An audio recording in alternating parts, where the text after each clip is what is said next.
Ah, yes. Storage almost full for my highlights. Lovely. The classic. The classic. Oh no, you're covered. Okay, it's all fine.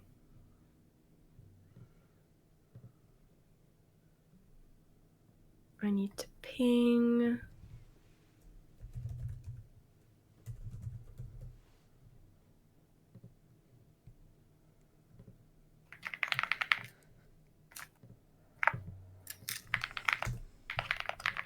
Hi, Derpycorns. Hi, Bjorto. I invited you to shared chat. Oh, so quick. I can do it Hi, again. Bjorto. Oh yeah, no, I see it. I see it. Yippee.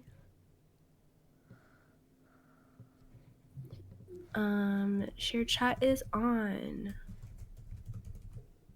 Hooray.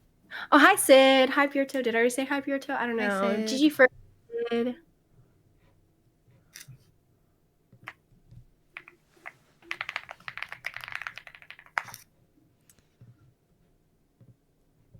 Oh my god, Chris is live.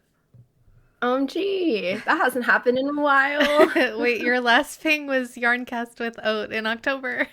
Yeah. That's crazy. Hi, sir. Thank you for the 36 months. What a Christmas miracle. Oh my god, what is this pink heart? Together for good, 25. Good badge. Cute. Hi, Serp.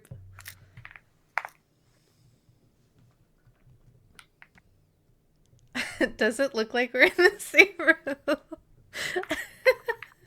I mean, yeah, we totally are. What are you talking about? This is like total podcast right here. We're just on the opposite end of the same couch. Hi, Fruno.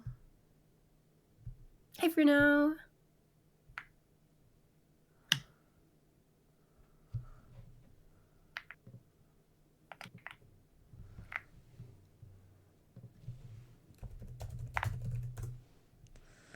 Maybe I'll put on some lo-fi.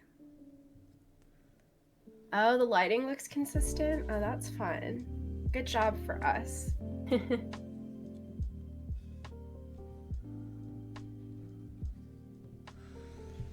Well, it is daytime. That could be a thing It's as well. daytime, but the lighting in my room is practically the nighttime lighting. Oh. They're faking the whole video call, yeah. We're actually right next to each other. Whoa. Imagine my hand just appears in your camera.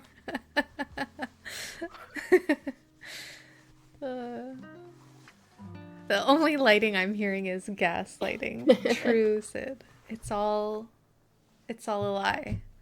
Movie magic, they call it. Movie magic. Oh my god, yeah. So my I have like family who has like these 6-year-old twins, and we like went to the park and they kept being like, "Oh, can you do like picture magic and make it look like I'm flying?" I was like, That's funny. "Hi, Mika." Hi, Mika.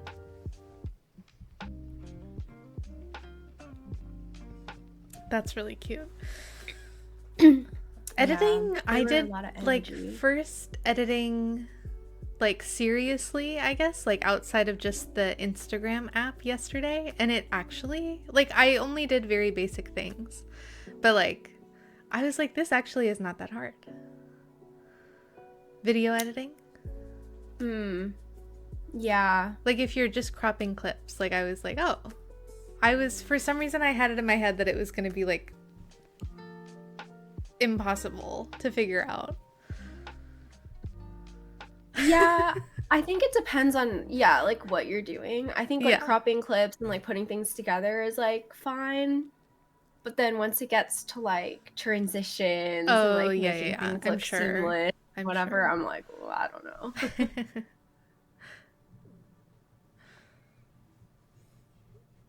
You have a picture of Willow that she's riding a slide. That's so funny. That is funny.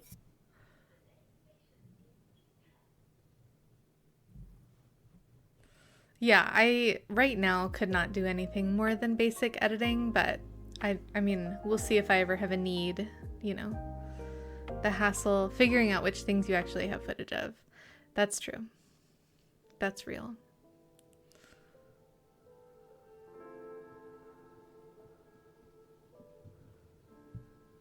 Well, Yeah. I was just like thinking, and I was like, nope, I don't want to edit anything right now.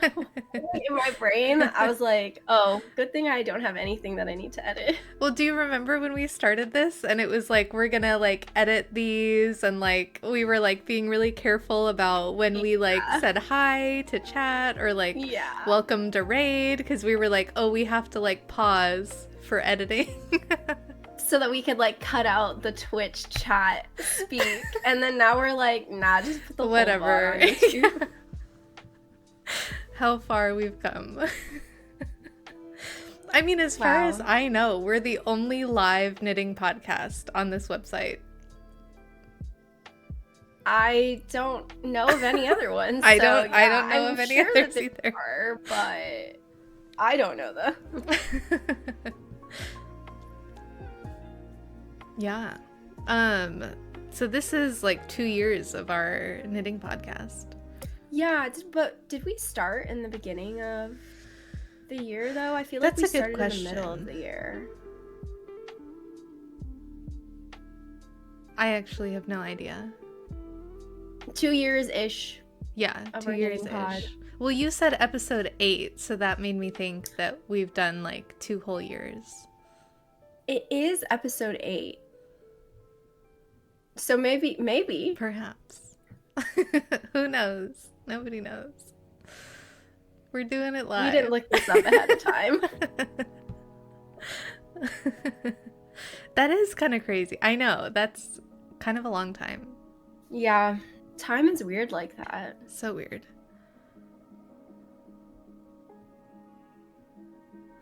Well, shall we get into the knits? Yes. How do you want to do all the Q4 stuff first and then the 2025 wrap up at the end? Sure. Okay. Sounds good. Oh, how many even finished objects do I have? Oh, but what's the intro? I don't know, whatever. That's a nice Q4, sweater that you're wearing. 2025. Oh, yeah. Well, this is part of the 2025 wrap up. Oh, okay. So we'll talk about that later. Yeah, but this is a Lumi pullover by Star Northland. What about you? What is that sweater? That's an FO, right? This is a finished object, yeah. Okay. This is my Alma sweater by Kiss Kiss Rhinestones. I'll give you a little stand. Model. Yes. Love. It's a raglan, and it has these like micro stripes you can see. And this like, I think one of the biggest design features is like the collar. That has the stripes, and it's kind of this like wider, almost boat neck collar, but like not really. And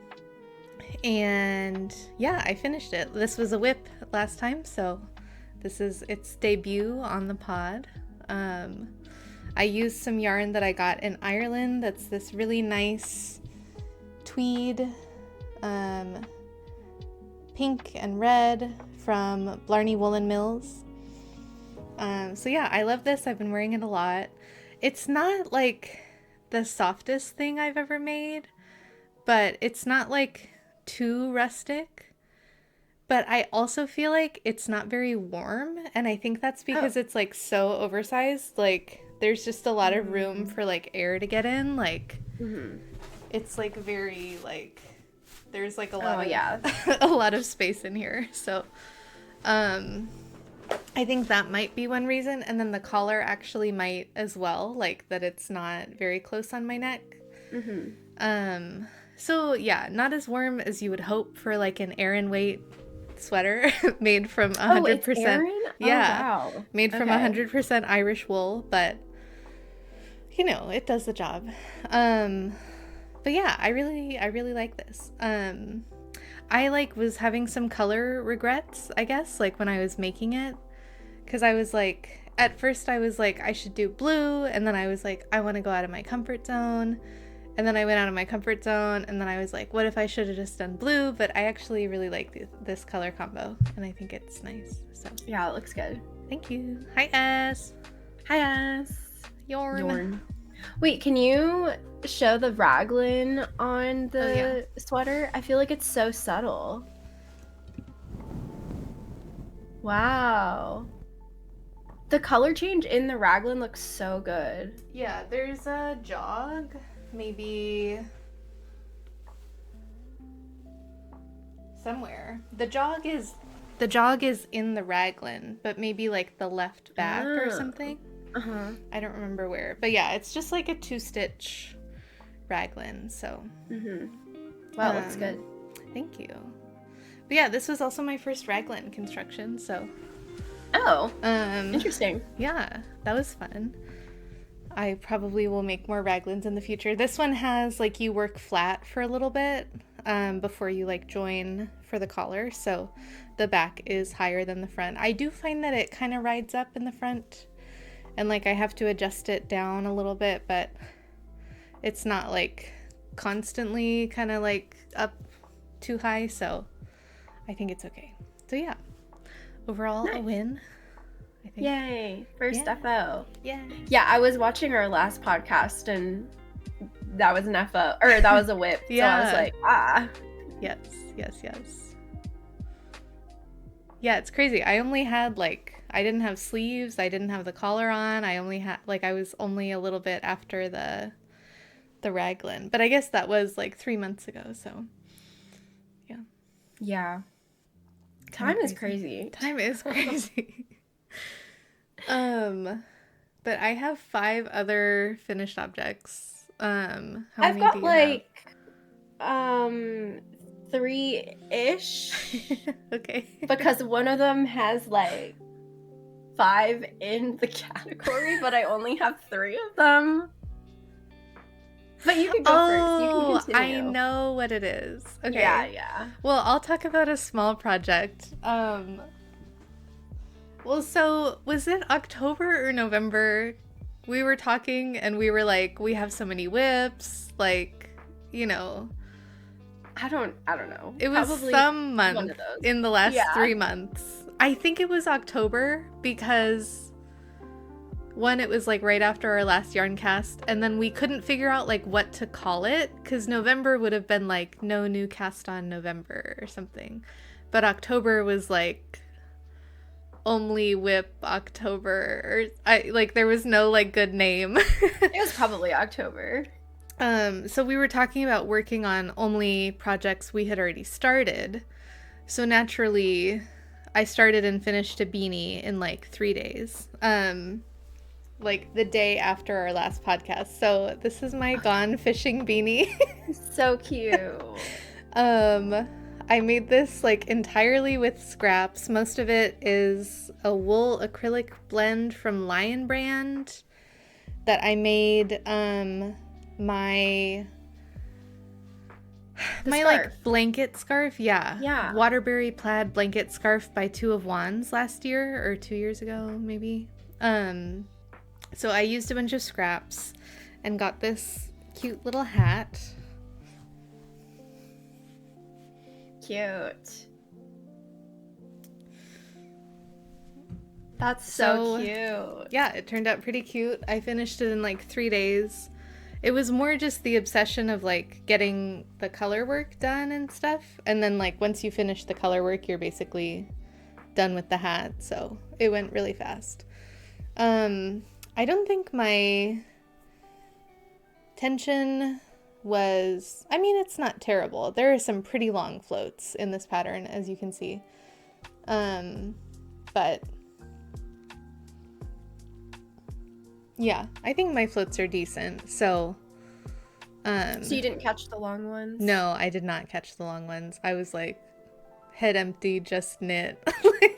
No ladder back jacquard or anything. So yeah, because I was it's just, if it was a glove or something, something where you had some appendage that could get caught in a long float, maybe I would do that. But since you just shove it on your head, yeah. So yeah, so I had plans to make several more of these, and then I just have not done that. So maybe one day. But I really want to get more into color work this year, so maybe there will be more Gone Fishing beanies. But yeah, James has worn this a few times, I think. It's kind of like a shared beanie, I guess, because it fits both of us. So yeah, that's my Gone Fishing beanie. Yay, cute. Love it. Okay, I will talk about my... Yeah, so I think this is when we were talking. It must have been October because I finished this in October. So. Yeah. Man, wait, which one should I talk about? Because I finished both of these in October. Okay, I'll talk about the less embarrassing one first. Because I think I finished it first. It's my Ghost Whisperer. I was working on it in the last pod. I cast this on in 2024 and finished it in 2025. I don't think it's been blocked, but I've worn it one time. This is also going to be part of the 2025 wrap-up, actually. But yeah, my Ghost Whisperer by Park and Knit or Park Williams, yes. Yeah. I use Scranton Stitcher mohair. I think it's called Groovy Kind of Love is the colorway. It's such a good color. Then I know, I really love it. I think I knit the size small. I made the body and the sleeves a little bit longer. I did the rib cuff, and I think I just bound off normally for the rib cuff, so it's not too stretchy, but it's like fine, stretchy enough. I-cord, neckline. Yeah, it's cute. And it's done, which is the best. That is the best part. Did you... So this basically took me a year. Yeah, because we started a Ghost Whisperer like friend knit with a couple other people in October of 2024. So good on you for finishing that, because I did not finish mine and I frogged it. Actually, that's okay. That's better than just leaving it to waste. So yeah, I guess so. Did you have to do anything special for the I-cord neck to get it to not be too tight, or did you just like kind of vibe and it was fine? I don't think I did anything special. I think I might have like picked up too many. I don't know. I don't really remember. Okay. I know it looks really big, but I think that it's just, yeah, like I used all the recommended stuff. You have like double up on the yarn. I probably tried to knit as loose as I could, but I don't remember doing anything special. Okay, because I did get to the neck and I remember being like, this is looking very small compared to my head. So I was nervous about being able to get it over my head. Yeah, I don't know, maybe I ended up picking up more stitches or something, but like I still just picked up in every single stitch, which is what it tells you to do. The only thing is that in the pattern, it tells you to knit 3 together to close the I-cord, but I just did the seamless version with the tapestry needle. Oh, yeah. That's the only thing. Nice. So, yeah, I don't know. Maybe I just tried to go extra loose. It's so cute. It looks really good. Cute. Yay. I'll talk about it more at the end, though. Okay. Well, I have another hat. I guess I'm gonna mention this hat at the end as well, so I don't need to talk about it for too long, but I was kind of like on an accessories kick, and I feel like still very much like on an accessories kit. This is a free pattern called the Winter Snowfall hat, and it's cute. Just like a 2x2 ribbed hat. I knit it in this neon tweed, which is Playful Day Yarns Funfetti DK. So the color is Blue Bonnet, and it's this like really pretty blue with the neon flecks in it. Yeah, I really like the color. I feel like this was my first time. No, it wasn't. I was gonna say this is my first time knitting a hat that's not the Oslo hat, but obviously I just showed you another hat that I made that's not the Oslo hat. So, But I think just like the way my decreases turned out, they're like a little lumpy. And the hat overall is kind of pointy. So hold on, I'll show you. Yeah. Yeah. It's like So an it acorn. just kind of like I try to like pull it, you know, as far down as I can, but then I feel, I don't know, it like kind of comes back up.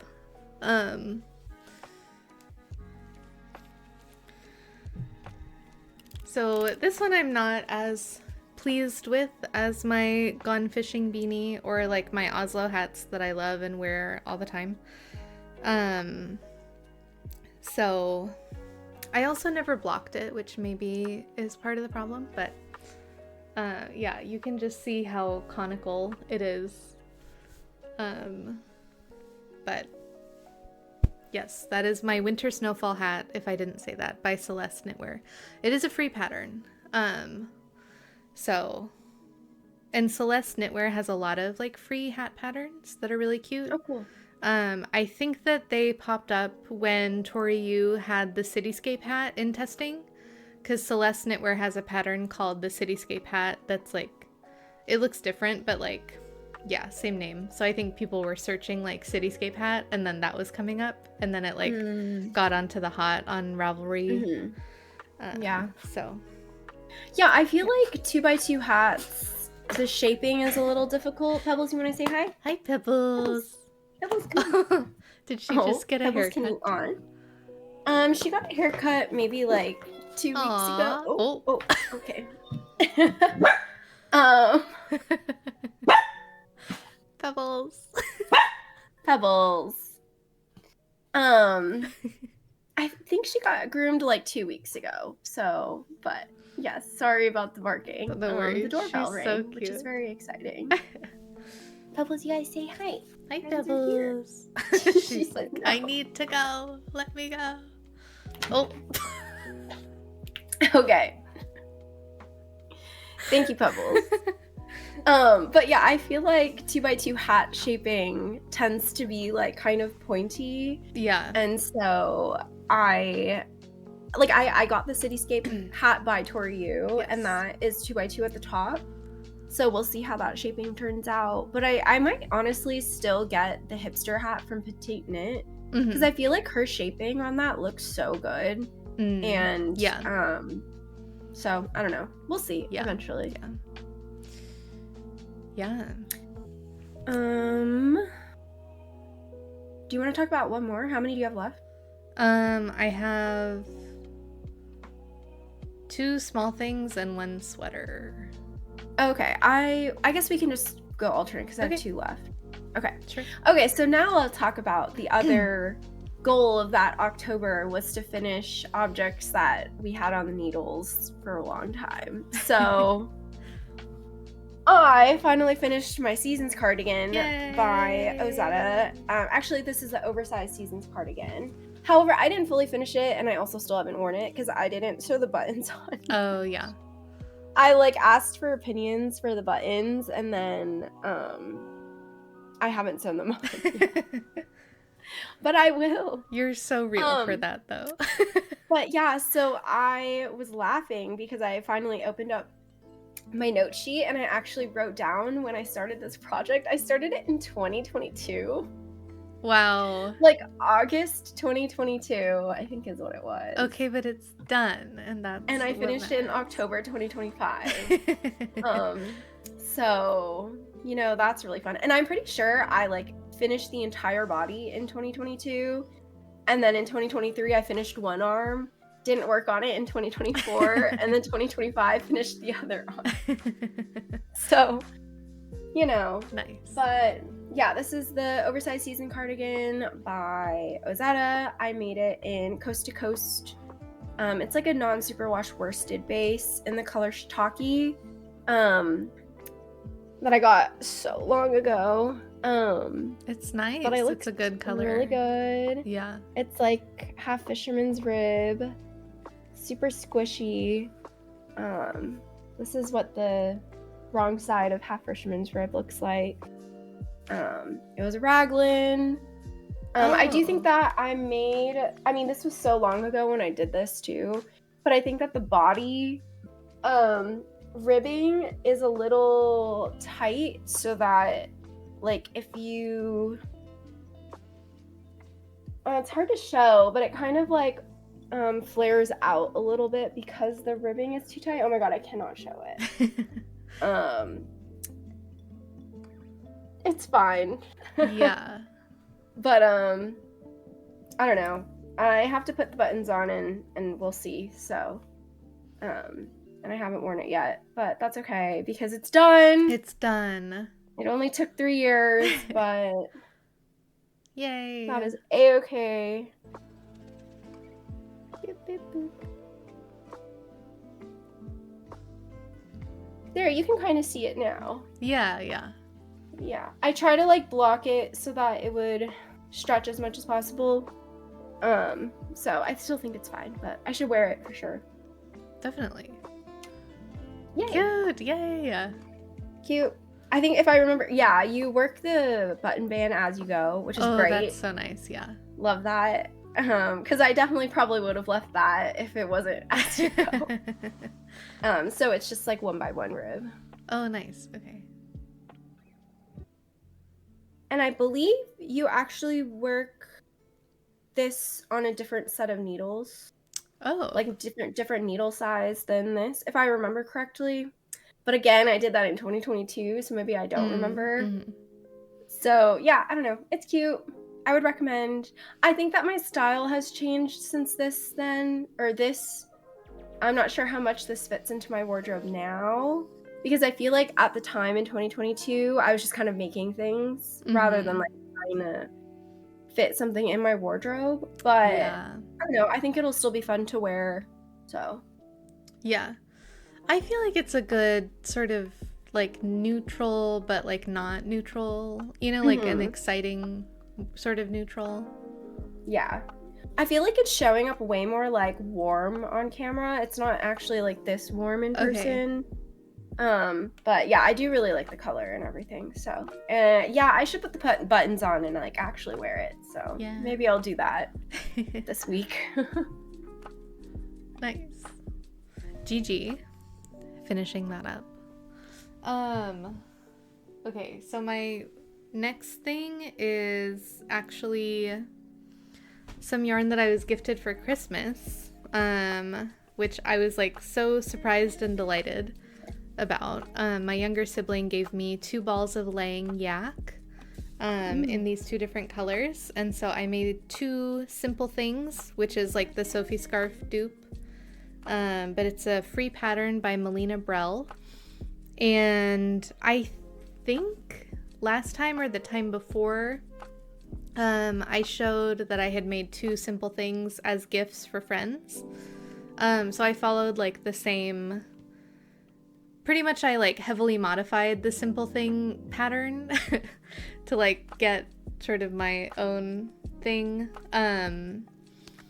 So I followed the same modifications that I did because the cast on in the pattern was like really, I just thought it was really weird. And Petite Knit has all those videos on her website that are like publicly available whether you have bought the pattern or not. So the Sophie Scarf cast on video is free. So I just followed that for these, and then I like basically picked an increase rate and stuck with it, and I think it's pretty much a Sophie Scarf. So this one I finished first, and I've actually been wearing it a lot. Kind of surprised like how nice it is just to have a little something around your neck. And then this one I just finished yesterday or 2 nights ago maybe, so I haven't woven the ends in yet. But yeah, so I don't know how much wear I'll get out of this one, but I think it's nice to have a pop of color, so we'll see. But cute. Yeah, so I like these. It kind of is getting to a point where it's like, how many tiny neck scarves does one woman need? Infinite. All colors for all moods, I guess. Yep. Yeah, for all seasons.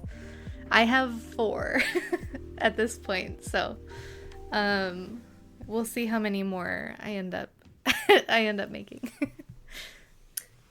I feel like especially if you have like a small quantity of yarn, it's like so nice. It's really nice.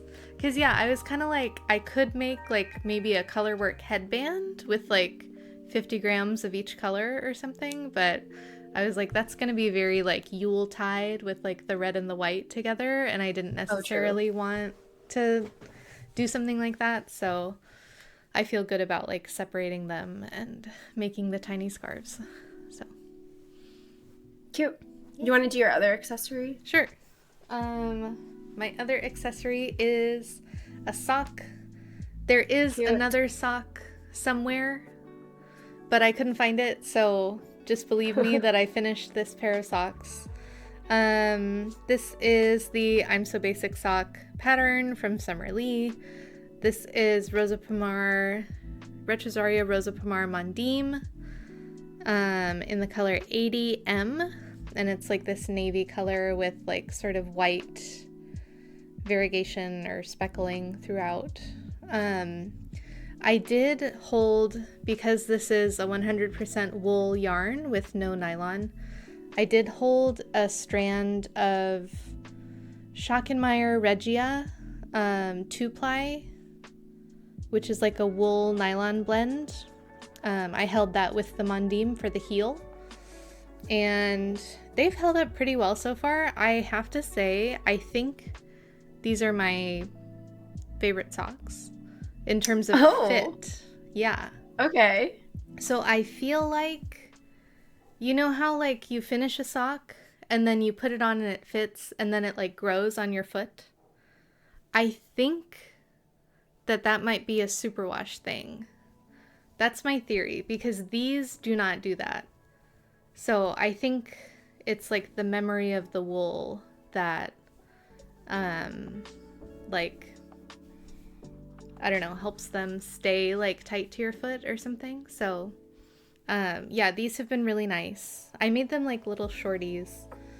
I probably should have done them toe up just so I could have used up all my yarn, but this was left over from a hat that I made at the beginning of last year. So I just did a little shorty, and then yeah. I don't think I have anything else to say about this. But I like them. Yeah, there might be more Mondim socks in my future. And I might mess around with like, you know, not holding something for the heel and like seeing how they hold up and everything, because I feel like my hand knit socks, like I have so much sock yarn that I do feel like if one of my socks got a hole in it, I would be like, okay, like that's okay. You know, like I wouldn't be like, no, I'm so devastated, you know, by this. So these also did just go through the washing machine and they like look fine. I don't think I'll put them through the washing machine all the time, but they survived at least. So that was good. But yeah. Yay. Socks. Socks. Cute. Also welcome on in, Look. Hi, Look. Hope you're doing well. Okay, so mine is kind of a sock. Not really. So I fell into the viral trend of making the sailor slippers. Yay. And I made a ton, which like, okay, first of all, I just want to say that I've been wanting to felt something for a long time. Mm-hmm. And then I like wasn't sure what I wanted to do, and then the sailor slippers got really popular, and I was like, okay, sure.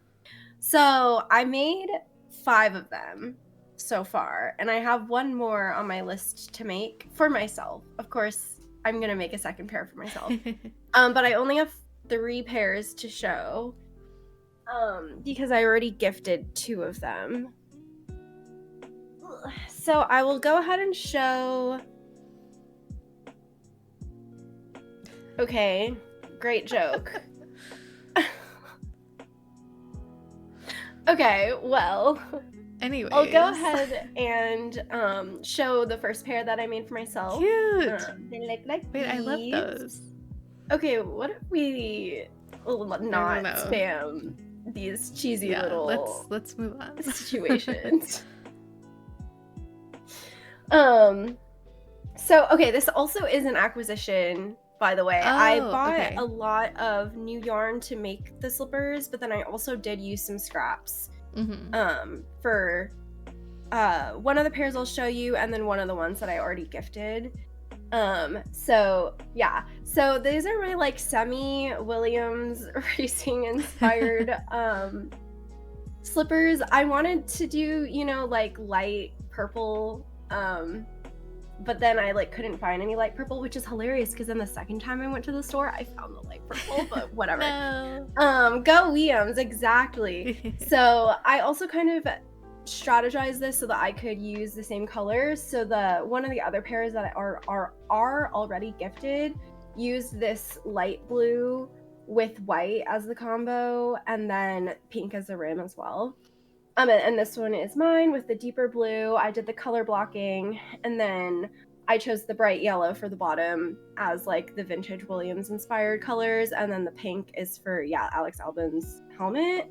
But in general, I think just the pink looks really good with the blue anyway. So here they are. I did kind of sew in a little L on the left slipper before I felted them, just so it would be obvious which one's the left. Though I do think that when you just look at them, it's pretty obvious. Oh, yeah. I also tested out doing a little yellow bit on the I-cord, but I didn't really like that as much as just having the L here.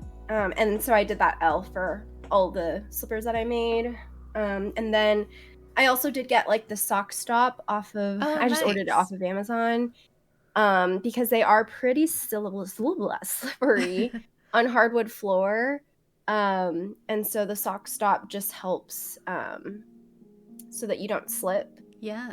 We'll see how long it lasts because my friends who I gifted, there's like one of the parts of the glue is lifting a little bit, but that's like a super easy fix. I see. I'm not too super worried about it, but it definitely works. Like I think that if you're gonna wear these on any sort of hardwood floor or any like tile or anything, like I think you definitely need the sock stop, or else you're totally gonna slip because they're even like slippier than socks. Okay, I see. So that's one pair.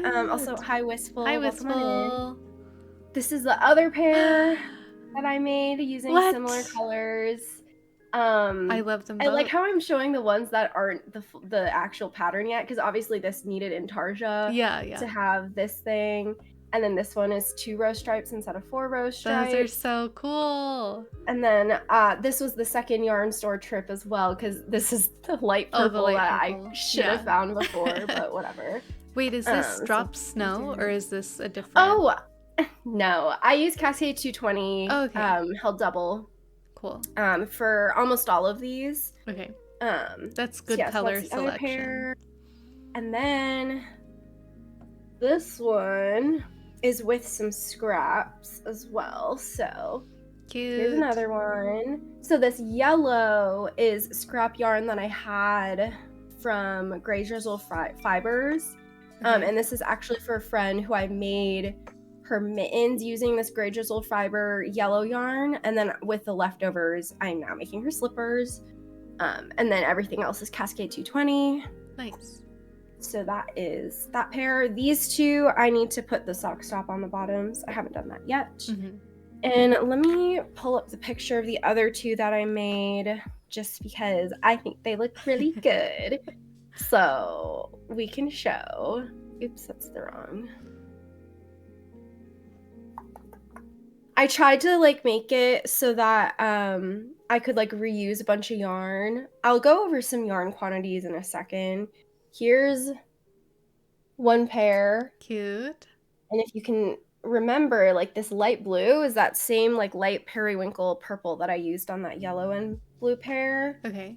And then here is the other one. Nice. That light blue. Yeah. White. Very nice. And you forgot to pay attention. But yeah, the yarn quantities is really interesting on the sailor slippers. So mine I made in a size 8, which I think is a UK 6. And then every other slipper that I made was in a size US 7, aka UK 5. And so the I-cord basically took about 15 grams of yarn. For mine, it used, the I-cord was like 15 grams of yarn. And then to like make the full top on mine, it was whatever 52 plus 30 plus 31 is. Because I used 3 colors on the top, so that's how much that was. And then the sole is about 80 grams of yarn. On mine, it was 88 grams, and then on the smaller size, it was 80 grams. So I kind of try to make it so that I could make the sole and the I-cord of another one the same color, so that I would have less scraps. Yeah, totally. Yeah, it was interesting. Very fun. How long did it take you to make 5 pairs of sailor slippers? Okay, that's a good question. And it was funny because I was like working on this at a New Year's party. And people were like, oh my God, how long does that take you? And so obviously the 5th slipper did not take as long as the 1st slipper. Sure. But I measured the timing of the 1st slipper. And so I was like, okay, so you start by doing like a rectangle for the heel, and then you pick up and then you like knit down here. Mm-hmm. And so I calculated that was about 2 episodes of bones. And then the sole was about another 2 episodes of bones. Okay, sure. And then you have to seam it all together, which is about 1 episode of bones. Okay. And then the I-cord is like, it's really easy. So I don't know, maybe like a third of an episode of bones. So it takes approximately like 5.5 episodes of bones to make 1 slipper. Okay. That's not too bad. Yeah. But yeah, I really like the pattern. Oh, and then felting them. I put them in my washer with a towel. Mm-hmm. And the first time I did it, I was like so much more like conservative with it. So I had like medium heat, medium spin, and I ended up having to run the cycle like 3 times because it didn't felt enough. But the last time that I did for these ones with Cascade 220, I put it in 1 cycle, high heat, high spin, and then on my Samsung washer, it also has like soil, like normal, medium, or like really dirty. I forgot high or whatever. Mm-hmm. And that basically just increased the cycle from like 1.5 hours to 2 hours. So for 2 hours on high speed, high heat, this felted perfectly. Nice. But then these ones, since like this yellow wasn't Cascade 220, it obviously felted differently. As you can see that those stripes are not the same size. So this one needed like an extra like 30 or 40 minutes, I believe, in order to felt down a little bit more. Cascade 220 definitely felted better than this yarn. Yeah. Because I think this one just like has a little bit more of a twist to it. But so I think like for best results, using the same type of yarn for the whole slipper is good, but it's also a scrap project, so you just kind of do what you got to do. True. I think that's about it. Nice. Slippers. Cool. How fun. Yeah, I have not made any sailor slippers, and I don't think that I will, but I am interested in felting things. So there's like a felted tote that's been kind of going around. I applied to test it. I didn't get the test knit. Yeah, bummer, but the legume tote, I think. Wait, it's okay, like, I kind of felt a bag as well. Yeah, so. I think that would be so fun. Because it's just like a basic tote, but then it's like you made it and then you felted it. So like, and the pattern has like 4 different sizes. So there's like a small one that's like a bag charm size. And I just think that's so cute. That is so So adorable. I'm like, I need it. I need it. Yeah, so I think that I don't know, the thing is it does use like quite a bit of yarn. Mm-hmm. Like yeah, no, it just like uses a lot of yarn for felting. Yeah. But Cascade 220 is like quite affordable. It's like $12.50 for 100 gram skein. Mm-hmm. So it's like very affordable in terms of like a Peruvian wool. Yeah. So I'll probably stick with that for felting. But it does take a lot of yarn. Yeah. I think all your numbers added up were like close to 200 grams. Yeah, it was like, okay, for a pair of size US 8, it was 52 plus 30 plus 31 plus 15 plus 88.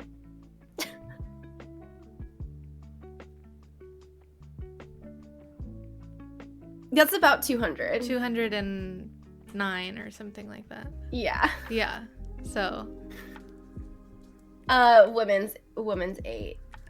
US women's 8.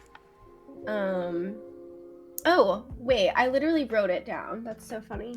Yeah, 216 grams. Oh, okay.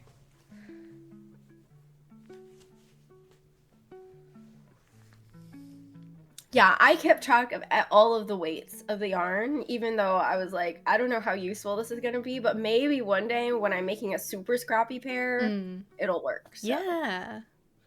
Oh, and I am trying to make a cow pair. So I'll show whatever leftover scraps of yarn I have in the acquisitions stage, but I want to make a cow pair. That's going to be so cute. Is that going to be your other pair? Or are you gifting them? Yeah. Okay, yeah. It's going to be for me. That's so cute. I love that. Cool. All right. So my last finished object is my capsule drop sweater. So I think cute. It's like capsule wardrobe, and then drop because it's like a drop shoulder. So and it has these like rolled edge details on all of the finishings. It's not blocked yet, but because I just finished it this week on the 8th, so I was waiting for us to do this before blocking it. But the sleeve is a little bit short right now, so I'm hoping it blocks out, but I followed to pattern like pretty exactly. Before I get into like the pattern, this is Sanniscarn Peer Gynt in the color 6072, which I think is like blue gray. But I bought it because I think it looks like the Knitting for Olive color Blue Whale, which I'm kind of obsessed with. So, but this was going to be a sweater for James originally, and then we discovered after going to Ireland that he is like pretty sensitive to wool. So I was like, Peer Gynt is probably not gonna be for you. It's a pretty rustic yarn, so yeah. So I was like, well, now I get to make myself a sweater. But I do have a bunch of yarn left over. I have like 5 balls and then some scraps. So oh wow. Yeah, so I have to figure out what I'm gonna do with that. But oh, and I made the size C.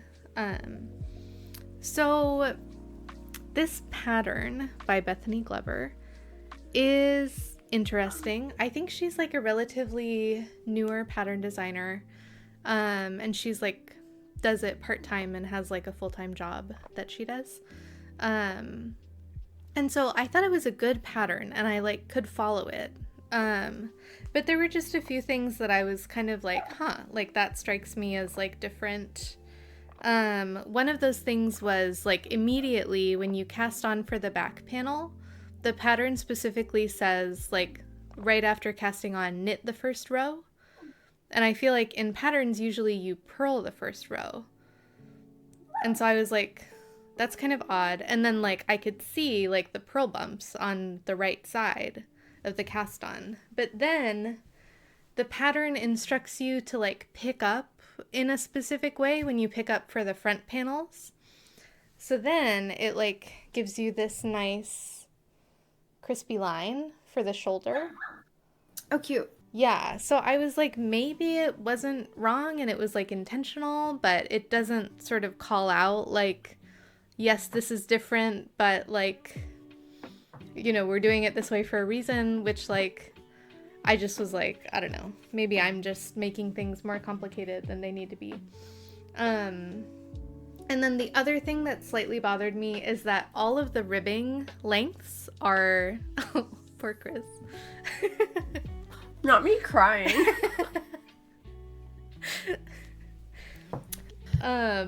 All the ribbing lengths are different.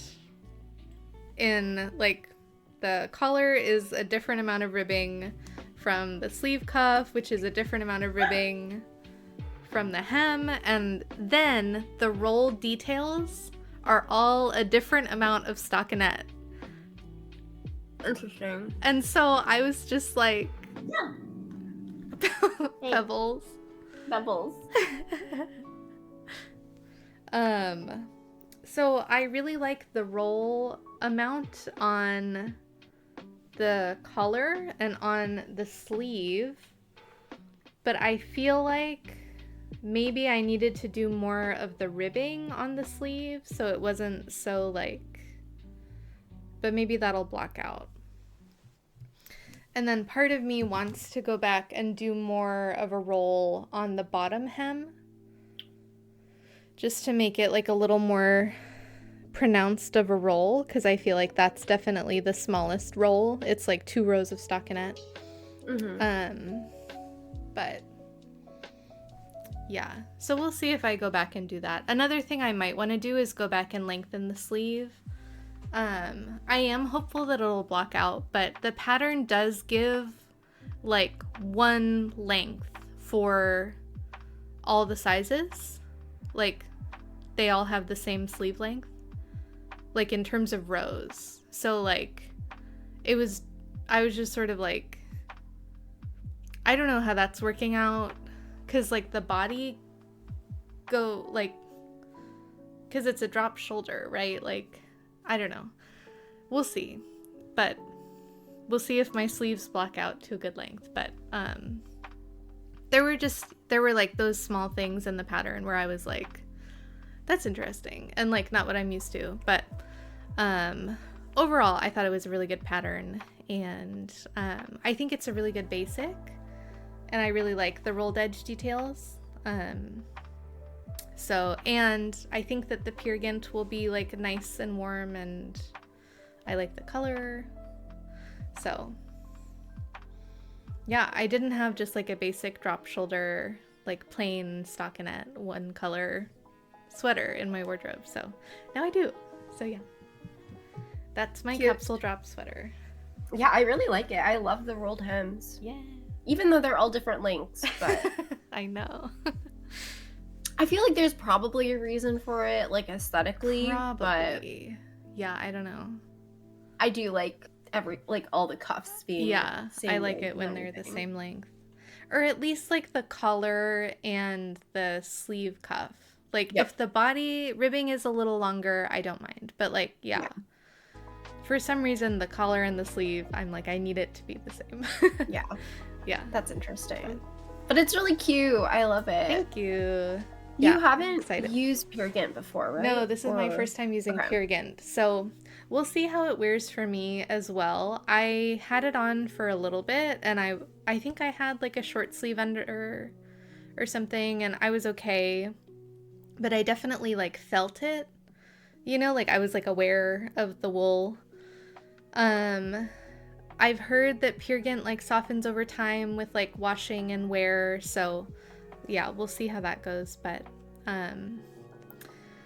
so maybe at the end of 2026 in our recap, it might be at the top or the bottom of my knits. We'll see. We'll see.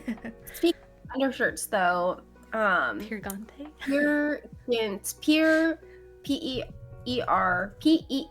space GYNT. Yeah, by Sandness Garn, True. which is just yarn. Yeah. But speaking of undershirts, I Oh, hi finally- John, by the way. Also, yeah, hi John.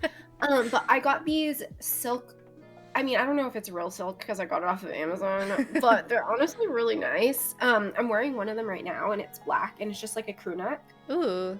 And then I got this like white with a collar one that's actually so cute, and I've been wearing it a lot for this like dance film that I'm doing right now, because we have to be in office wear. And it's actually Ah. so cute, and I was like, okay, these are really nice, even though they're from Amazon. They're very nice, and I've been Yeah. wearing them under like all of my sweaters and stuff. So Oh, yeah. nice. Yeah, I've been wearing my Heat Tech from Uniqlo under Ooh. like everything, and Hmm. this one is nice because it has a scoop neck.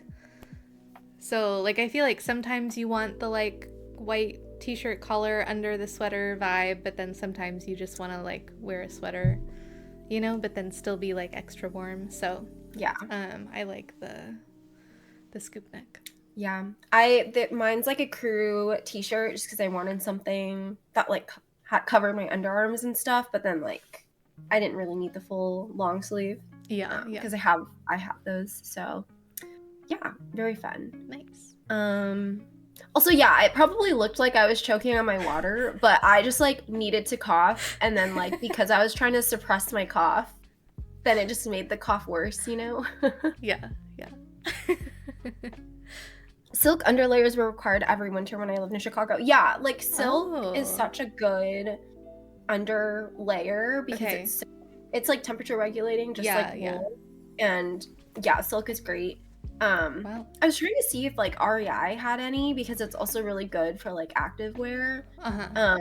and like outdoor undergarments. But yes, breed's a lot better than synthetic. Mm. More expensive though.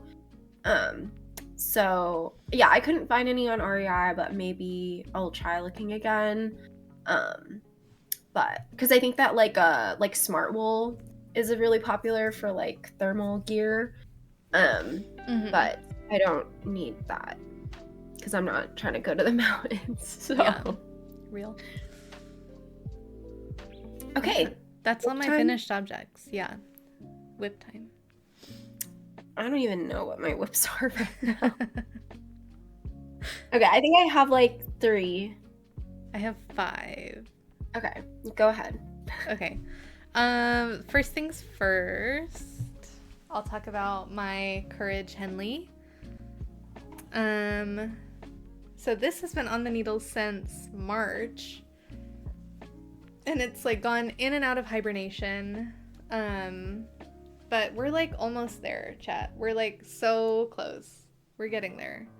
Both Oh, it looks so sleeves are good. done. I've done the whole collar and like I just have to sew down the Henley finishings and we're working on the body. And it looks like decently long. But last time I tried it on, it was like not long enough, definitely. So I ended up losing yarn chicken on this one. So I just got my Knitting for Olive order from the winter sale. So I got one more ball of Knitting for Olive Heavy Merino in the color Fennel Seed.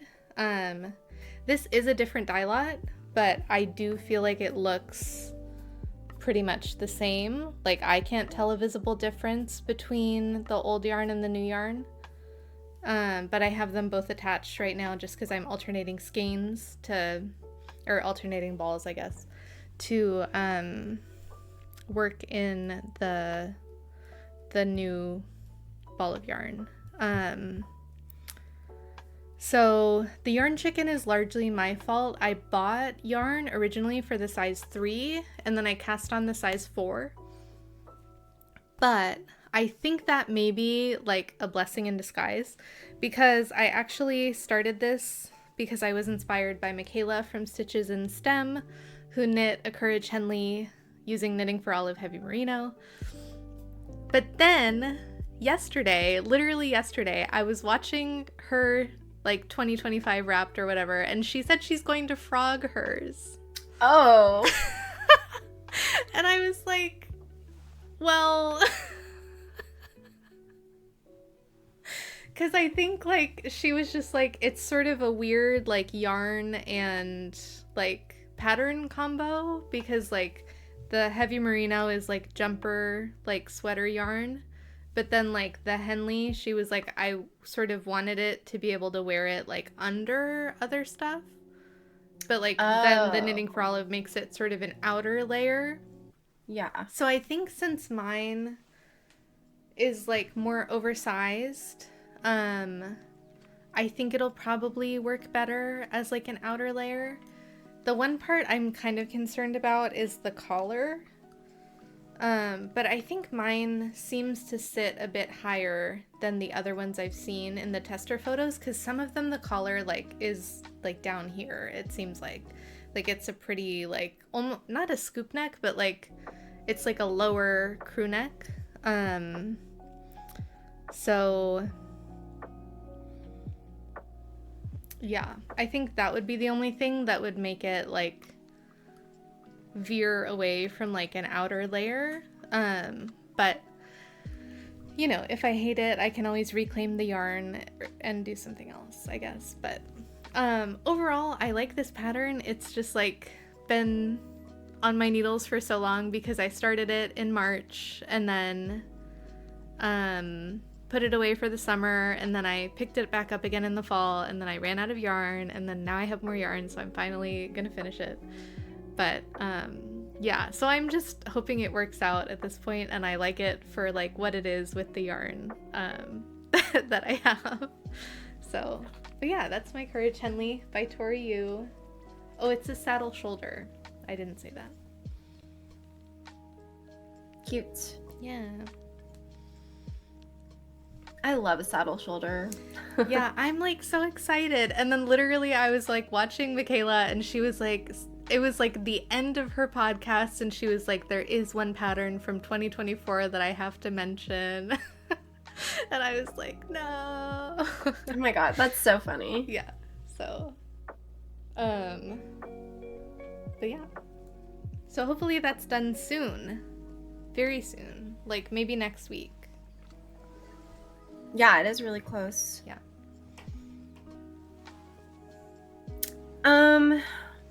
Yeah, I feel like I haven't, like, once I finished all of my sailor slippers, then I was like, well, all of the ones that were for gifts and everything, then I was like, I don't know what to work on anymore. So my whips are a little discombobulated. But yeah, I'll talk about my Traveler Crew because I did work on it this quarter, but I haven't worked on it in a while.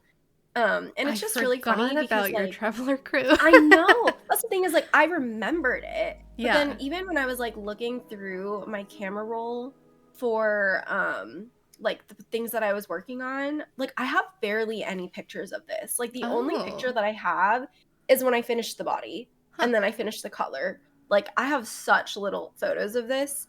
But yeah, I finished the body this quarter at some point. I did the collar. And then I started on the sleeve here. Oh, and I'm doing the crew neck, obviously, not the hoodie. This is by Andrea Mowry. It looks so good. Yeah, I started this in the spring of 2025. Classic mistake. Yeah. Yeah. But yeah, starting the sleeve. This is using Explorer Knits and Fibers, Olympic National Park in Rockies, DK. I'm doing the sleeve decreases in the pattern. I think it tells you to do it every like X inches, but I just like didn't love that. I don't know, it's interesting because this is definitely going to grow, and that's why it tells you in the inches, but I think that it was either too many decreases or not enough. I can't remember. So I'm doing them every 2 knit rounds. Okay. So I've been marking the round that I decreased on, and then I'll like, yeah, so every basically like 2 pattern repeats. I do the decreases. Also in the pattern, it doesn't tell you to continue this little like slip stitch pattern, which basically hides the jog. But I'm continuing it on the sleeve because I think it looks good. You do it on the body. But I think like Andrea Mowry didn't have it on the sleeve just because like it's the bottom, but I think it looks better. Okay. So I'm just continuing it. That makes sense. And so I adjusted the decreases accordingly so that the decreases happen on either side of the slip stitch seam. But yeah, I'll probably I'll probably pick this up, except for I'm swatching for something right now that I'll talk about that you know. So yeah, we'll see. It looks good. Yeah, it really does look It so does. good. So Yeah. like, I really want to finish it. But like sleeves. Especially, yes, especially because of something else I'll talk about on our 2025 recap. Okay. But yeah. Yeah. Because you Yeah. probably don't even have that much sleeve to knit, right? Because it's gonna grow, and then it's also like a dropped shoulder. Yeah, it's like, it's not Yeah. too much more, and I really enjoy working on this. It's just like I kept having to, like, I think even in the spring I put it down because of my test knit, and then it was summer and to knit for Bonnaroo, and then like obviously didn't want to work on a sweater. Yeah. Then I started working on it again, and then I needed to, and then I started making the sailor slippers. So like, you know. Yeah, I feel that. But yeah, got to talk about it. Also, my Halloween Trader Joe's bag. Lovely. This little hoodie on it. All right. Okay, so speaking of summer, this was a whip last time as well, and it's been slow going, but I think it finally like looks like something. Sort of, maybe. You tell me. This is my Althea top. Oh yeah. And I finished the body. Oh, what is this random yarn on it?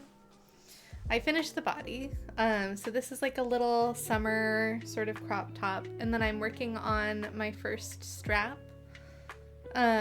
So this is double knitting, and it's taking me forever. Or it feels like forever. But so that's why it's kind of been slow going. So this is a garter stitch, like tube-ish sort of top, like I said, but you don't work it like knit, purl. You work it in German short rows so that you're always knitting, which is really nice, but it does create this little like sort of seam up the back where you do the turn. Which I think is fine. It's the back, but...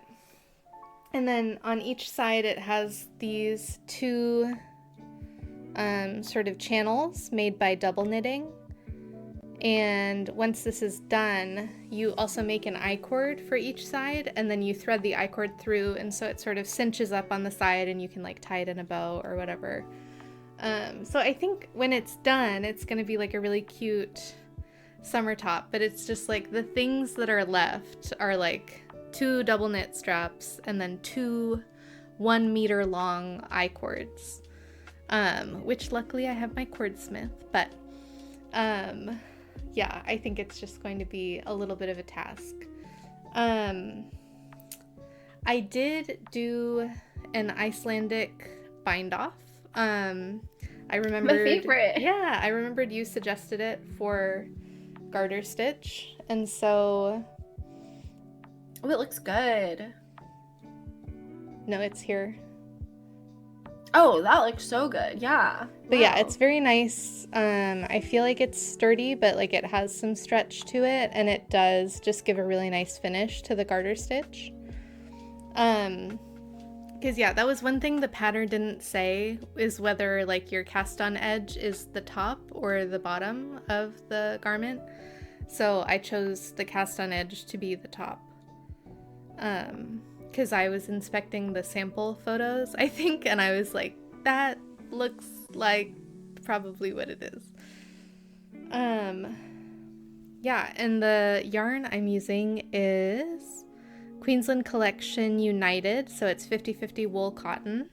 This is the color silver gray, and I think I got 3 balls of this on sale at a yarn store closing in maybe 2024 or 2025, I don't remember.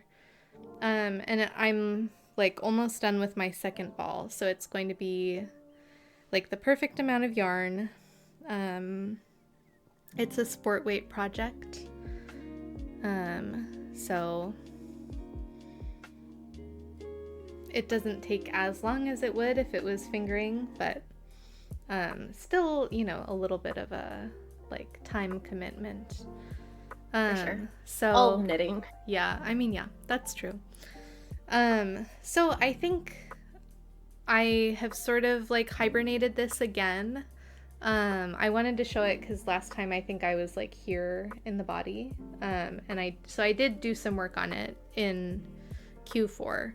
And obviously I'm working on the strap, but I think I'm putting it away again until like maybe March, April, and then I'll pick it back up, finish it up so I can wear it in spring, summer. And I hope I get a lot of wear out of it because I was like obsessed with this pattern when it came out, and I was like literally like scheming how I could get the yarn for it.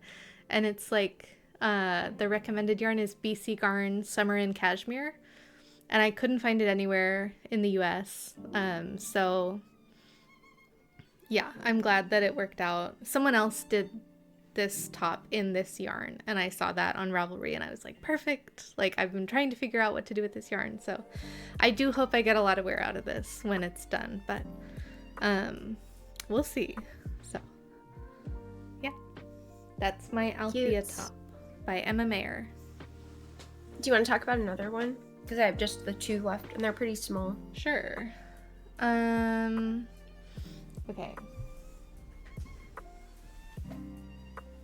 Oh, goodness. So this was another impulsive cast on. So after we did that month of like working on whips, I feel like after that I was just like, I'm following my knitting joy. Like I'm gonna do whatever I want to do. And I've been trying to like respect that energy, but also combine it with like trying to use some yarns that are older in my stash. Because at this point I've been knitting since 2023, so I do have like, you know, 2-3-year-old yarns like that are just kicking around. So this yarn is from the Lamb and Kid in Seattle. I got it when I went to Flock in 2024, and I like couldn't figure out what to do with it, and then I decided to make the Audrey jacket.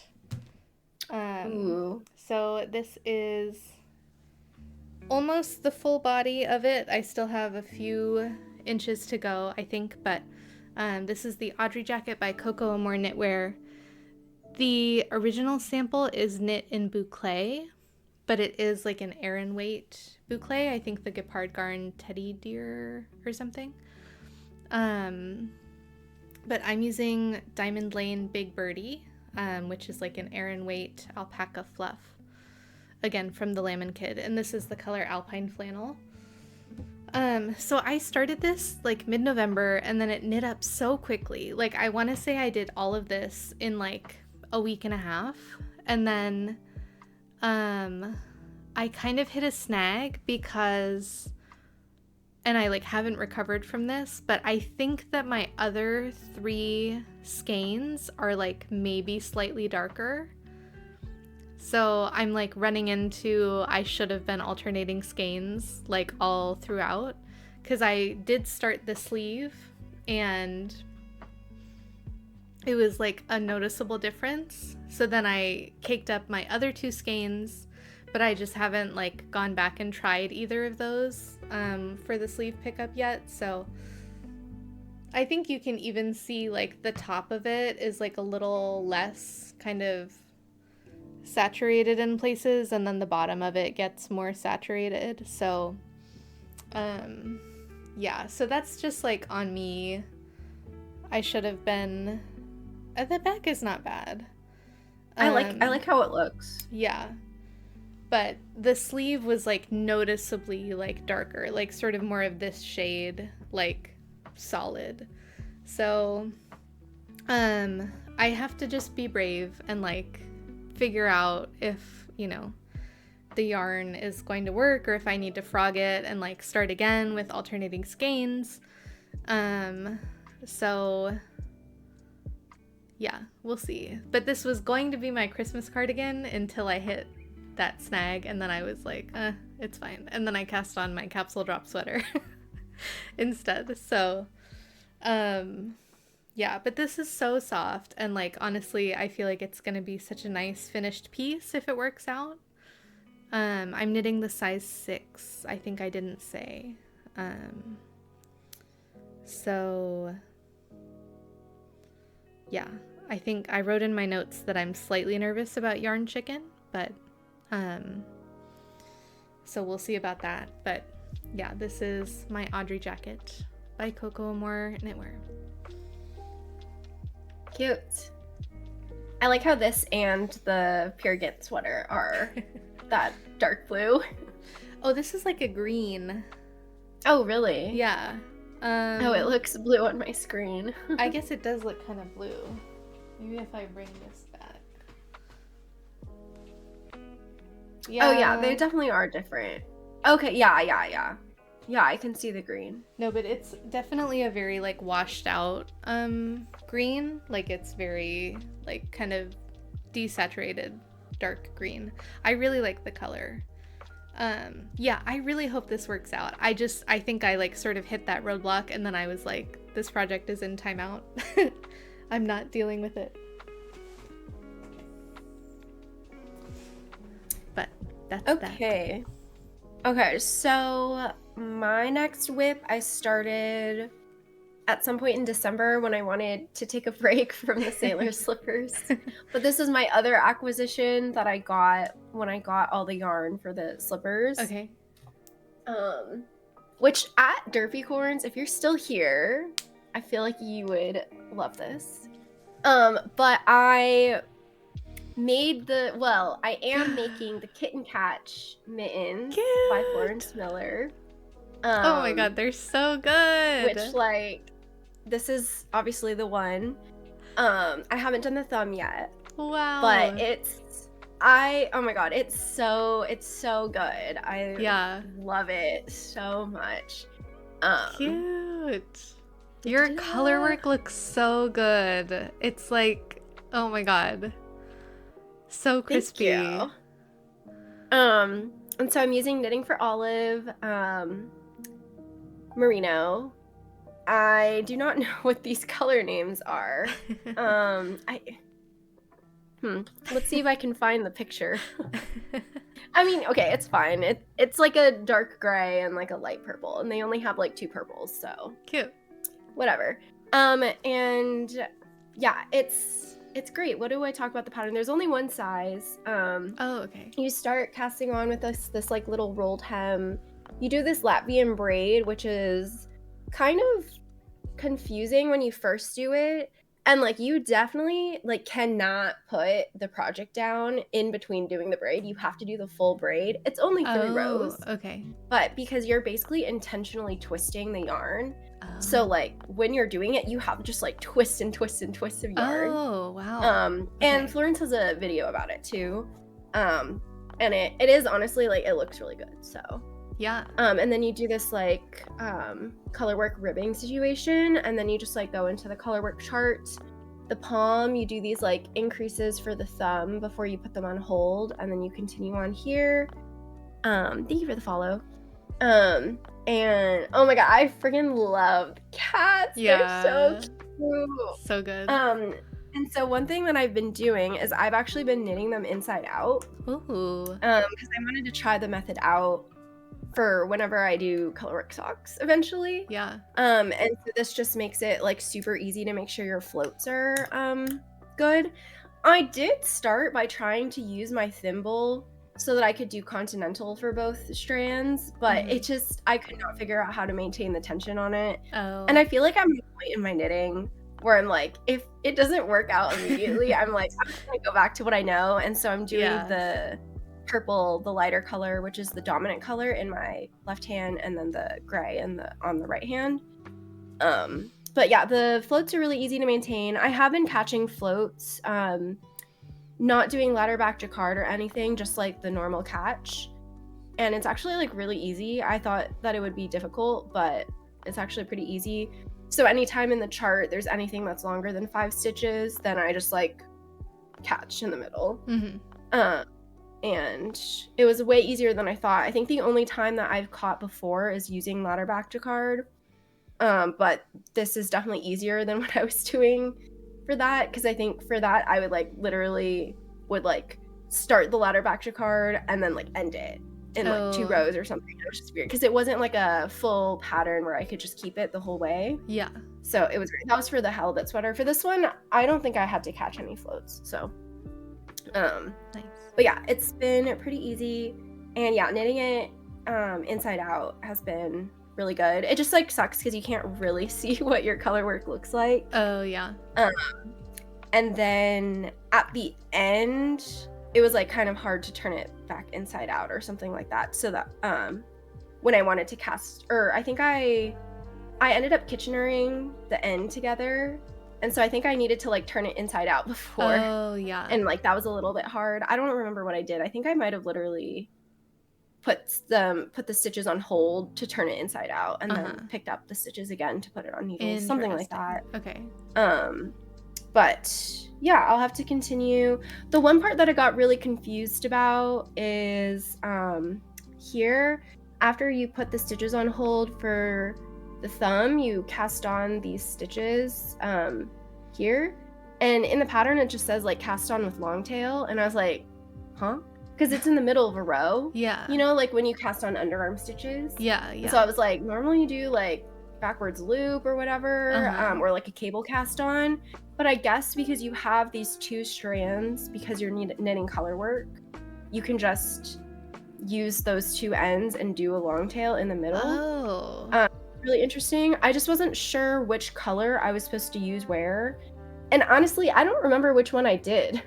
Interesting. Which I think that it doesn't matter because you're gonna pick up here anyway. Mm-hmm. So it doesn't matter which one's on top. But I think, I don't know, I don't remember which one I ended up forward or back, but whatever I did, it ended up being that the purple was on the bottom. So I don't know. So that one was interesting. I feel like I even like tried looking on YouTube for tutorials and I couldn't find anything, but in reality it was literally just use the long tail cast on using your 2 colorwork strands. Mm-hmm.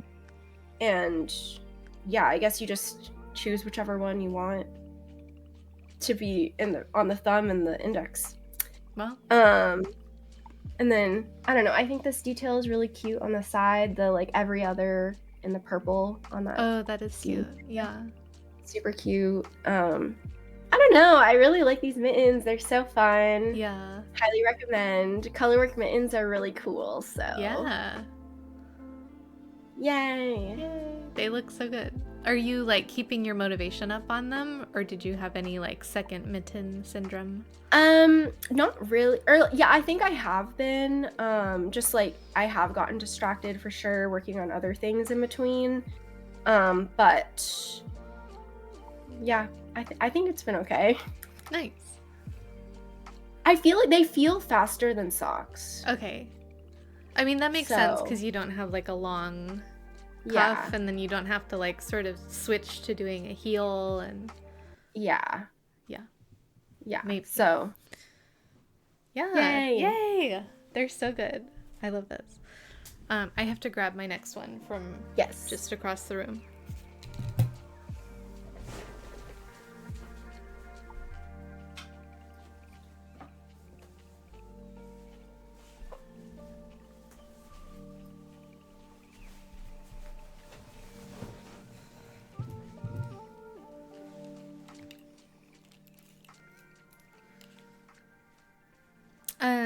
So this and my other whip are also acquisitions. So these were very kind early birthday gifts. Oh yeah, happy early birthday. Thank you. So this first one is, well, I'll talk about the yarn first, I guess. This is Noro Hanui Silk. In color 111. It's like this sort of brown marl. And it is 65% New Zealand wool and then 35% silk. So it's very nice. I kind of want to say that the brown is like the natural sheep color. But I'm not sure about that. I would have to verify that. But So I only have 2 skeins of this, but they're 150 grams each, like the Noro, like massive skeins. So I have enough, I think, to make a novice slipover by Petite Knit. So this Ooh, is yes. the back panel. Well, it's upside down, but I've just cast this on and then I blocked the back panel to check my gauge. So this will be like just a very basic like slipover or sweater vest. But I'm so excited to have it in this like really cool yarn. So yeah, there's not too much to say about it yet, but I'm just really excited about this, and I was really excited to cast it on. And I got this on sale actually. Oh. 30% off. So we went to Truckee for like the week after Christmas, and there's a yarn store in downtown called Atelier, and they always have good sales. So the sale bin is like right by the entrance, and so every time I go in there, I'm just like, sale bin. And this time they had, these 2 skeins of Noro. Hanui Silk, which is a yarn that I don't think I've ever like encountered in a yarn store even, so yeah, it was nice to be able to pick some up.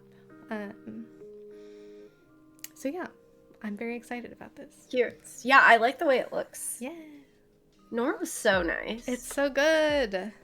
So good. So yeah, So this is cute. going to be really good. And I'm excited to have something without sleeves on the needles. I feel like I've just had a lot of sleeves in my life recently, and I'm like, I'm over it, you know? I'm done. I have one more whip. Okay, I will talk about the swatch then. Okay, yeah. So, this week, dear old Matcha sent this like finished project of somebody else's of a Dagmar sweater, and it was so good. I think like this person did a double knit button band. It's the jacket. Sorry, did I say sweater? Dagmar jacket. Mm-hmm. They did like a double knit button band. Oh, hello, Hi, Matcha. Thank you for your service.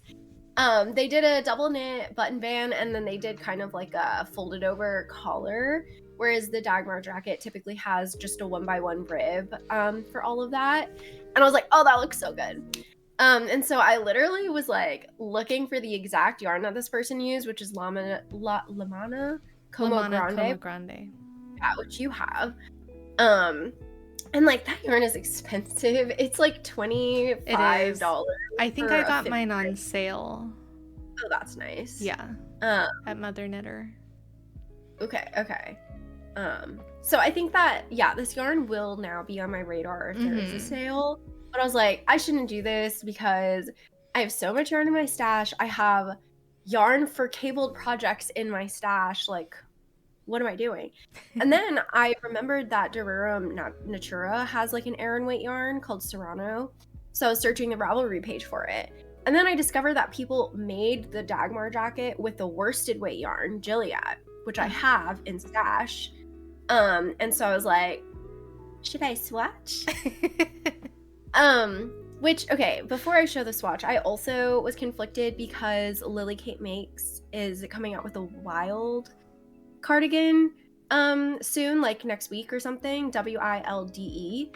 And I thought that cardigan was DK weight because she used Wool Dreamers Moda, which they say is a DK weight. But then in Lily Kate's like latest post about like the details, she says Aran weight, which I was like, I'm so confused, because then I also like looked through her feed to be like, oh, did you hold this double or something? But it doesn't look like she held the Moda double. But then also on Ravelry, it was saying DK weight, but then I was saying like using 4.5 to 5.5 millimeter needles, and that the gauge is like 16 to 18 stitches, which like is worsted Aran. Yeah. So I was like, I'm so confused. Anyway, so I was like, okay, so maybe the wild cardigan is not DK. And the like hand dyed DK weight, which is normally like 22 stitches, right? Yeah. Whatever. Anyway, so I didn't cast on, but I started swatching for the Dagmar. So this is what my swatch looks like. Oh So my far, god. I haven't really worked on it too hard because, as you can probably tell from my voice, I've been sick this week, and like this sickness has been super weird. My biggest symptom was that my eyes got so dry, Oh. and so like so dry that like it hurt to like look at things. Oh So no. I was like half looking at this. You can tell actually, yes, with I literally had no voice yesterday. It was very funny. Anyway, but yeah, so my swatch is basically just doing one of the cables. That's like the crossover cable here, and then two of the honeycombs on this side. I cast it on with the 4.5 millimeter needles, which is recommended in the pattern, and my gauge was definitely too small. So I've now sized up to a 5, starting like at this cross point to see what it looks like. I think if I get close enough, then I'll just go for it. Yeah. Because why not? Maybe I'll cast on like a medium instead of a small, because I think I was aiming on doing a small. Because I think the Dagmar has an extra small in Yeah. this pattern, Yeah. and most of the petite knit patterns I've made a small. So if my gauge is like really small, then I'll make a medium. I don't know. We'll see. I might block it. The thing is that I have 5 skeins of Juliet, and I think that I might need a 6. So obviously if I block my swatch, it'll be harder to reuse the yarn, but it's fine. Yeah. But yeah, actually, I haven't really looked at my swatch that much, but it looks really good. It does look really good. The color is so nice. Whoa. This is in the color Dore, D-O-R-E. Okay. So That's so I originally good. got it to make the artisan cardigan by Sandnes Garn. Oh yeah. But I don't want to make that cardigan anymore. Wow. So Crazy. yeah, there's actually a new like kind of blocked cabled cardigan that I have favorited that I like better than the artisan. So if I make one, because I loved the artisan because it had like cables on this side, and then it was like the herringbone, and then like seed stitch. But I think this other one that I have favorited looks better. I can't remember what it's called. Anyway, so I don't want to make the artisan anymore. So I was like, okay, I'll use it for this. Yay. But yeah, I might cast on for this. But I feel like I should finish the kitten catch mittens first. So we'll see though. Yeah. No, that's real. Oh, the other thing is the biggest cable is a 2-stitch. Or sorry, like 2 crossing over 2. So I've been trying to do this without a cable needle, and it's been going fine so far. So. Yeah, that's cool. I have been doing, when I was working on my book club cardigan, I was doing it without a cable needle, and I think the biggest cable on there was like 2 over 2. So yeah, it's not as bad as I thought it would be. Like I was like, this is gonna be so scary, and then it was like, oh, it's fine. Yeah. I think like when I was trying it, I was trying to. The only cable that I've made so far is 3 crossing 3, and it was just 3 is too much for me. But 2 is like it's fine. It's a good amount. Yeah, that's exciting. I'm excited to see that in progress at our or maybe done at our next podcast. We'll see. I do have a sweater quantity that is enough for a Dagmar jacket, and I was like so torn about it, but I think it's Wensleydale and it's so drapey, so I think it would maybe not be good for a cabled garment. Plus I was like, if I want to do a Dagmar, I think I want to do the Dagmar zipper sweater. And I have my unfinished book club cardigan haunting me. So I can't cast on any more cabled projects until I finish that one. So, you know. But anyway, so I'm obsessed with the Dagmar jacket, and I'm really excited for yours. Okay, my last whip might be familiar if you were at my stream yesterday. But I just started this beanie. Like the moment I cast off my Simple Thing, I was like, I need another accessory. And then so I cast on this Vima beanie. Cute. It's just a 1x1 rib beanie. This is Blue Sky Fibers Woolstock North. It's a super bulky yarn. The color is called Deep Velvet, and it's this like super pretty burgundy with like these kind of blue, like light blue fibers in it. Well, it was super bulky matcha, and I'll show you the problem with it and why it's still a whip.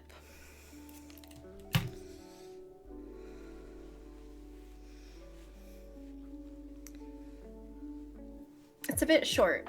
So, like, Oh, my I don't whole think you can hear ear me. is out. Like, this is not keeping anything warm. um,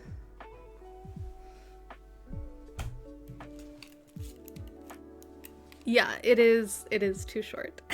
Yeah. So, and I still have this much yarn left, so I was getting kind of nervous about like my yarn amounts as I was getting through this project.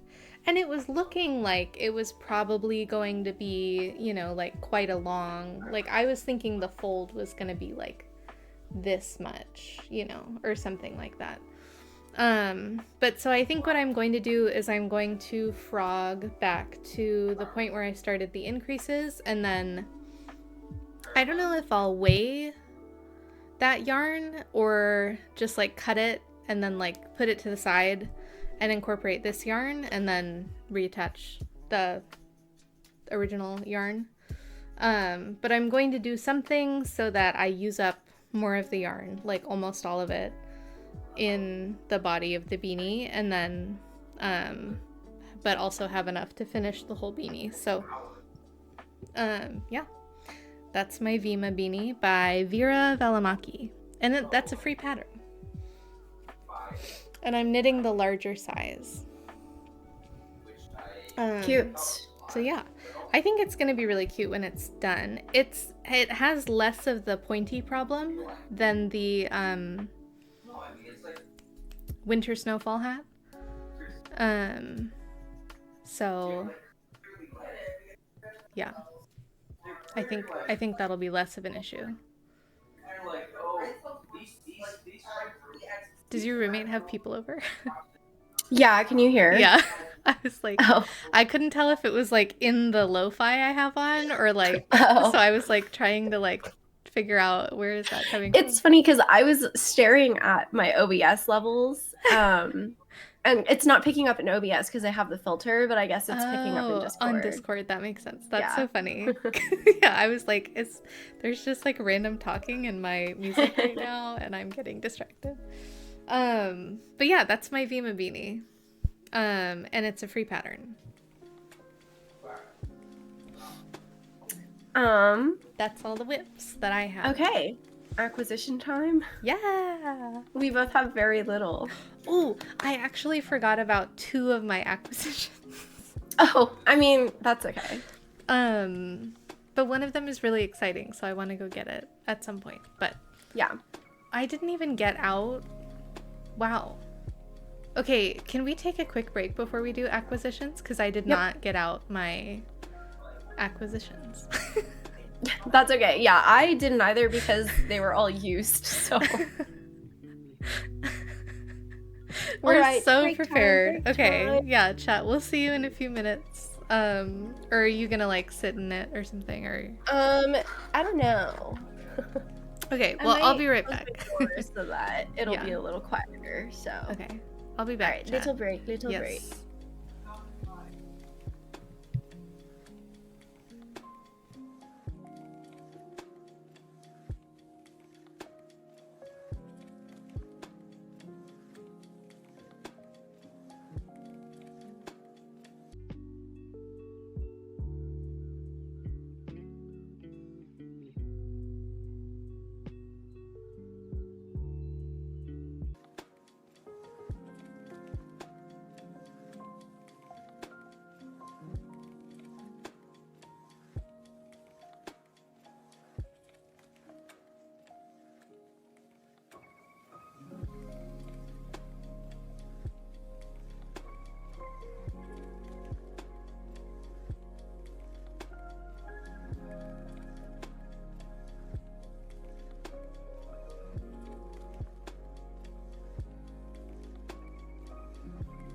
Hello.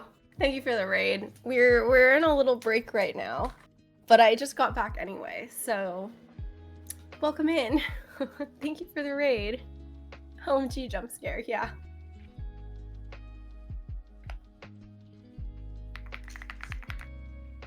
Oh, thank you.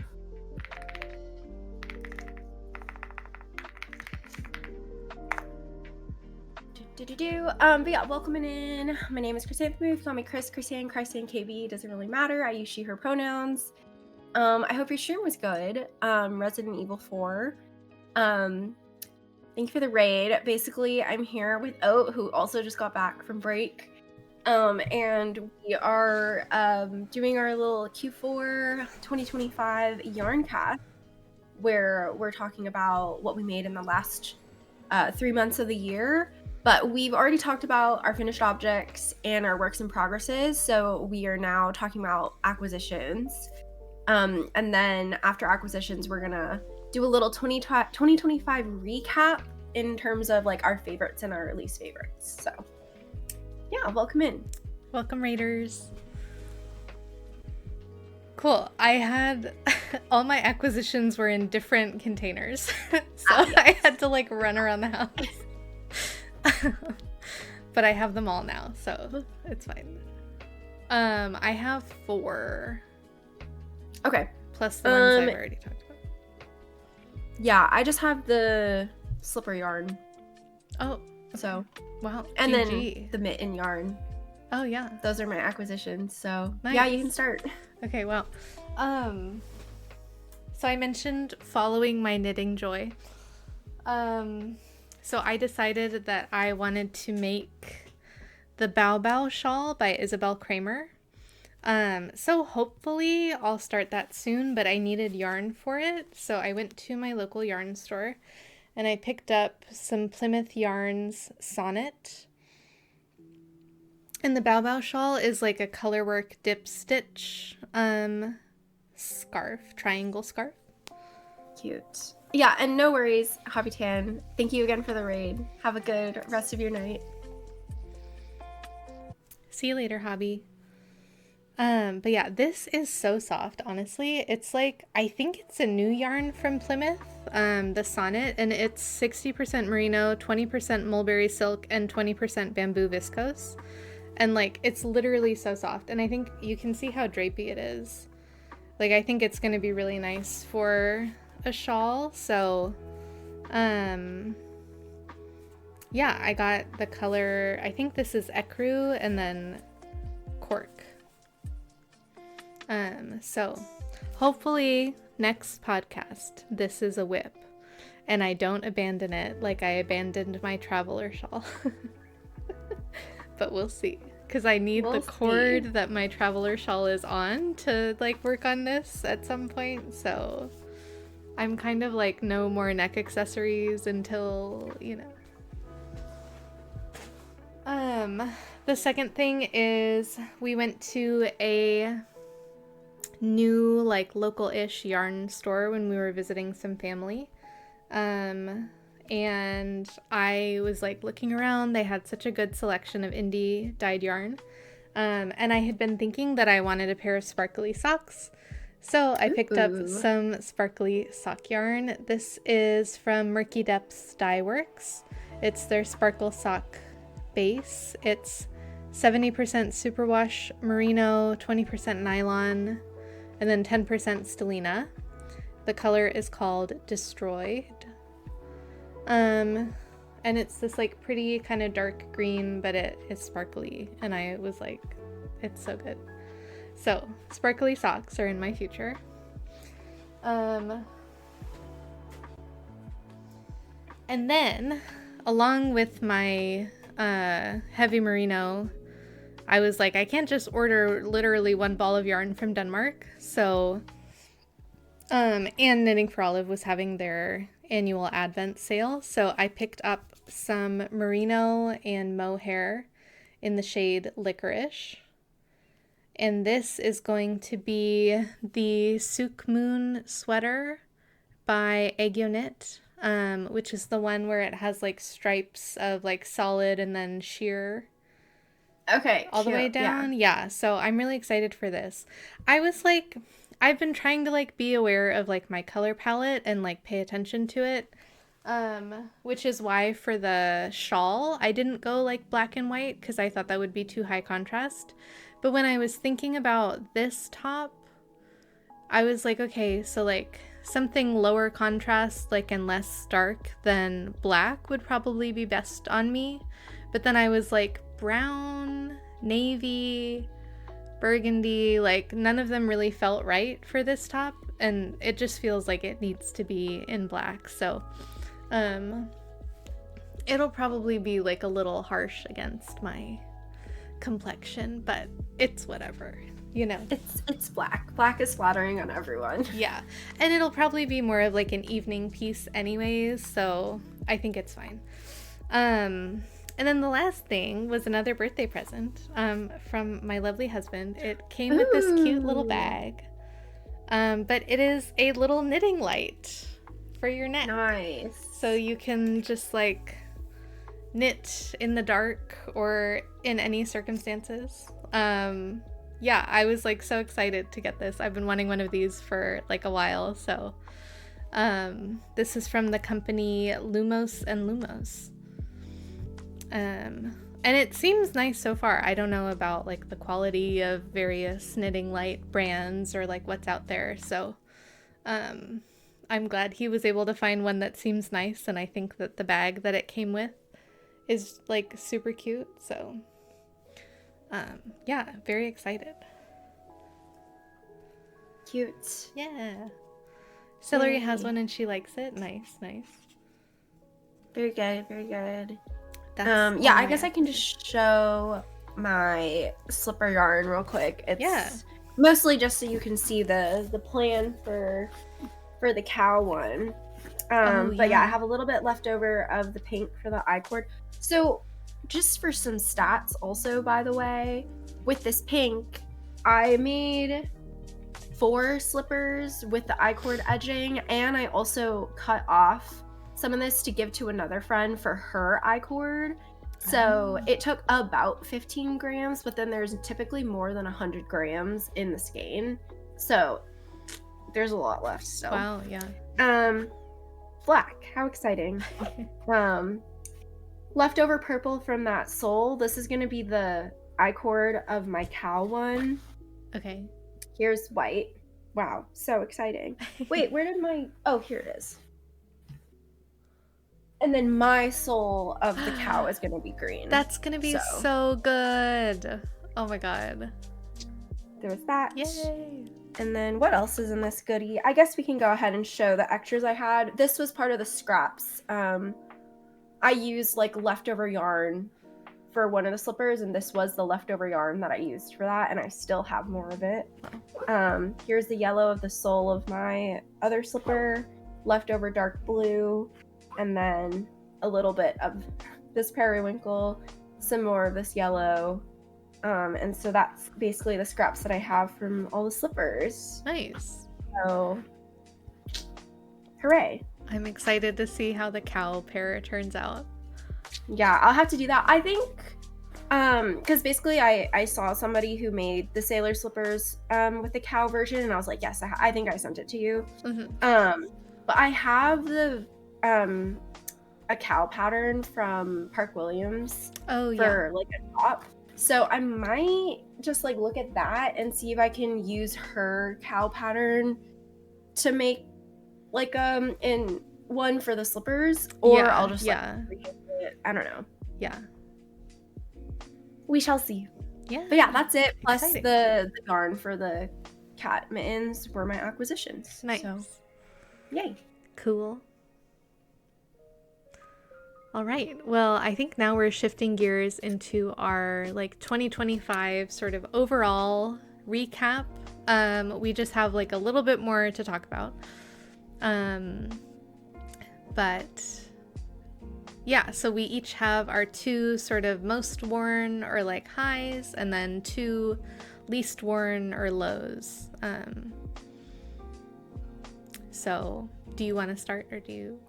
Yes. Yeah. Should we start with the highs or the lows? Lows and then highs? Lows and then highs. Okay. Yeah. Well, so I kind of alluded to this at the very beginning of the podcast because I'm wearing it. But this is my Lume pullover. And this is this a I'm pretty low? sure- Yes. So I'm pretty sure, but not in a bad way. It's a low, but not in a bad way.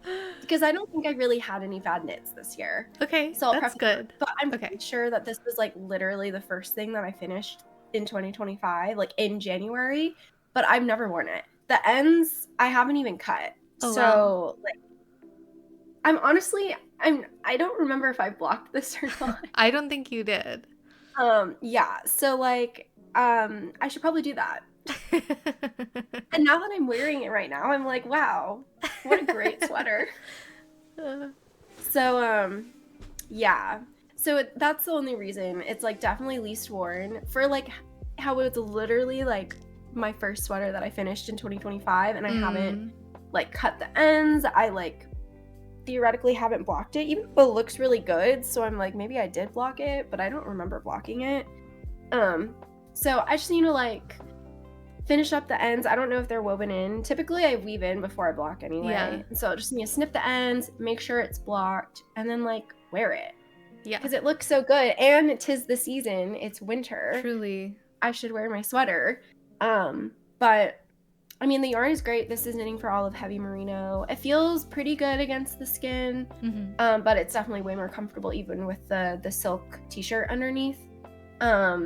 So yeah, I will wear it more in 2026, but I have to put it in the lows just because I literally never wore it in 2025. Unfortunately. But it is good.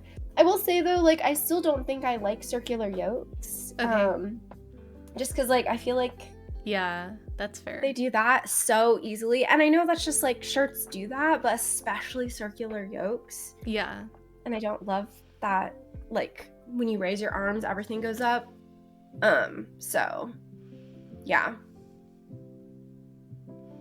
Aw. But it does look really good. It does look so good. Yeah. I should put a tag in it as well.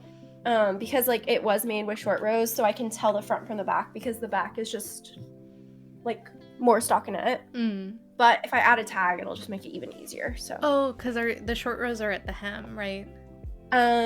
There's short rows right under the color work and then Okay. also at the hem. Because I think the Oh. ones at the hem are to make it so that the hem is straight and to not Okay. like this.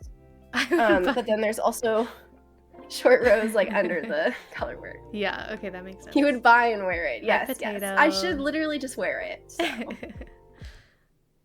I think this is also the sweater that I did like a weird like short row under the underarms to try to help the whole underarm raising situation.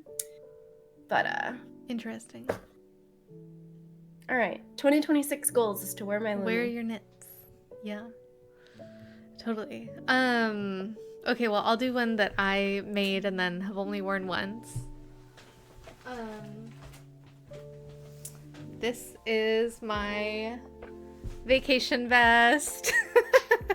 Okay, that's so funny. I Okay, know. Yeah. By Park Williams. I made it out of some thrifted vintage yarn that's like 100% cotton. So like it came together in like 2 weeks or something because I was inspired by Chris's vacation vest. And I made this for Outside Lands and I wore it to Outside Lands and it was very cold and very foggy in the city, so I had my like big shirt jacket on over it the whole day. But I haven't really been on like a warm vacation since I made this. I did actually like get a bathing suit specifically in a bright color because I feel like it would be cute underneath this.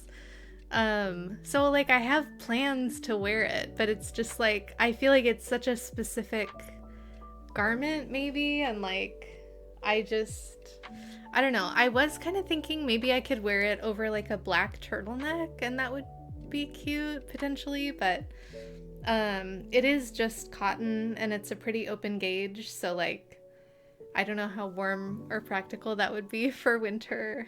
So I like this, and like I wore it the one time. I feel like my outfit was cute.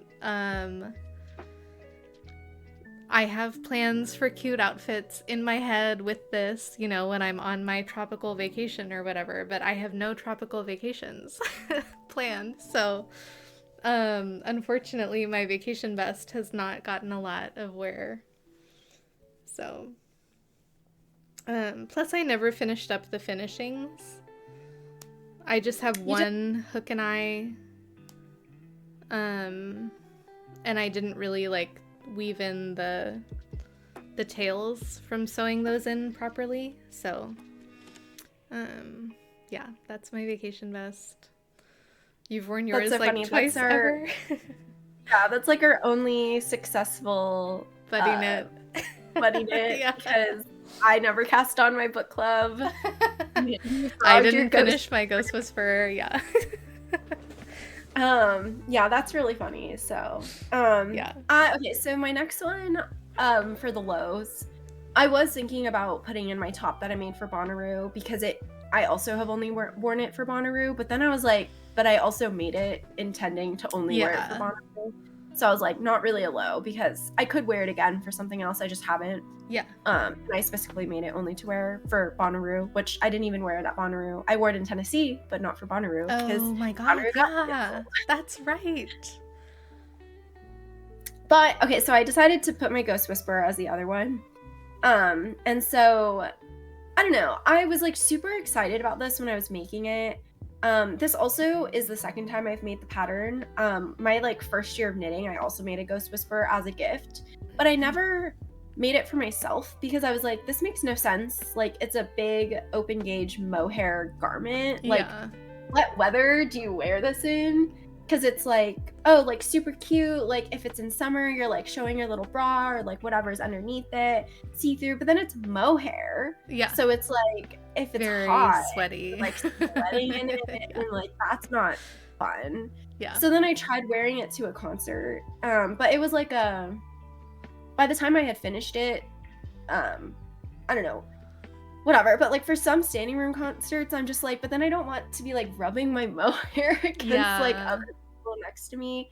And then the show that I ended up wearing it to was like a tiny venue, because like it was like my friend playing in a show, so like tons of space. So then I was cold, so I never took my jacket off. He's like, this isn't warm enough to like be warm.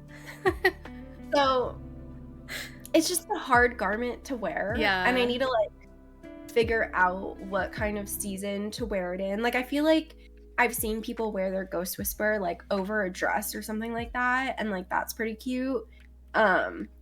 Or maybe I just like need to wear it over a tank instead of a bra, so that I have a little extra warmth plus the layer. But I don't think this could ever really be too much of a summer thing. Or maybe I'll try it and maybe it'll be fine. I don't know. It's just like kind of an awkward thing. And I don't know. I haven't had quite enough time with it to like really figure out good use cases. But as of right now, I have no clue how to style it really, or like what weather to wear it in, what situation, what scenario. Having a warmer summer. But that's the problem, is like, you don't want to wear this in a super warm summer because it's mohair. And you like sweating in it would just be really weird. And in fact, like Seattle summer is not very warm. So like maybe I could wear it and it'll be fine, but I don't know. Yeah. To be determined. 2026. We'll figure it out. Yeah. It's so pretty though. Like the color is so good. I do like looking at it. And it makes sense that it would be a difficult garment to wear, but yeah. Because I frogged mine, and then I'm knitting the fluffy crop top, which I didn't show today because it's kind of in hibernation as well. But that's kind of like the same thing, because it's like a sleeveless, 2 strands of mohair, cropped brioche tank top. So I'm like, I don't know when I'm gonna wear that. I have no idea.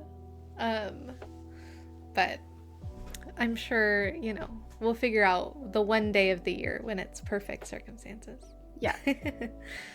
My other low is my winter snowfall hat. So yeah, I felt like overall I didn't have that many disappointing knits this year. I like pretty much everything that I made, and I wear it all pretty regularly. And this is actually the 4th hat that I knit this year. So my other 2 Oslo hats I wear like all the time. Like those are the ones I reach for if I am going somewhere where I need a hat, or if I, like going up to Truckee, or going out on a boat or something, like those are the hats that I reach for. This one I just have not like reached for. I don't see myself reaching for it. Like I do feel like the decreases unfortunately like just look kind of messy, which that's probably my fault. Like, I'm not blaming the pattern for that, but like I think it's my execution, but then maybe where I am not sure if it's me or the pattern is like how pointy the top is. So this I think is just kind of like, I really want to love it because I love the yarn, and like I think it's pretty, but I don't know, I could frog this and make a different hat, or I could see if blocking it would help, but it is superwash. So I think if I blocked it, it might like grow too much, and then maybe it wouldn't fit me at all.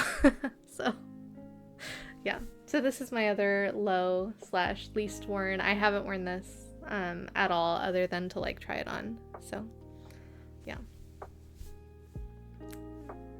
Maybe getting frogged. I don't know. We'll see. We'll see. It's cute. I do love that yarn, though. Neon tweed is so fun. It's so fun. I was so excited about it.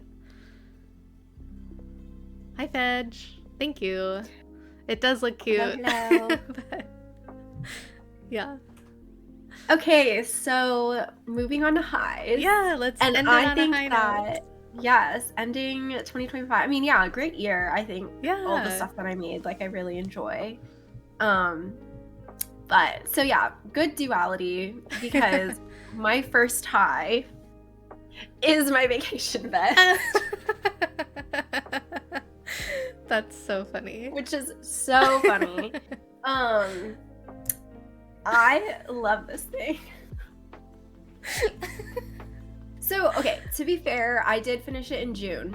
And this was one of the tops that I wanted to finish for Bonnaroo, and it's the one top that I wore on the one day of Bonnaroo 2025 that happened. Mm-hmm.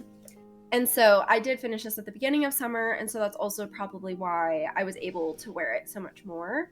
And I love it. So I did the I-cord tie, but only one. Mm-hmm. Oh my gosh, hello. Where did you go? There it is. And I love the I-cord tie. I used Ritual Dye's Undyne, did the finger ring weight, held double for the worsted weight, and I love the way that it turned out. I love this yarn so much. Feels great.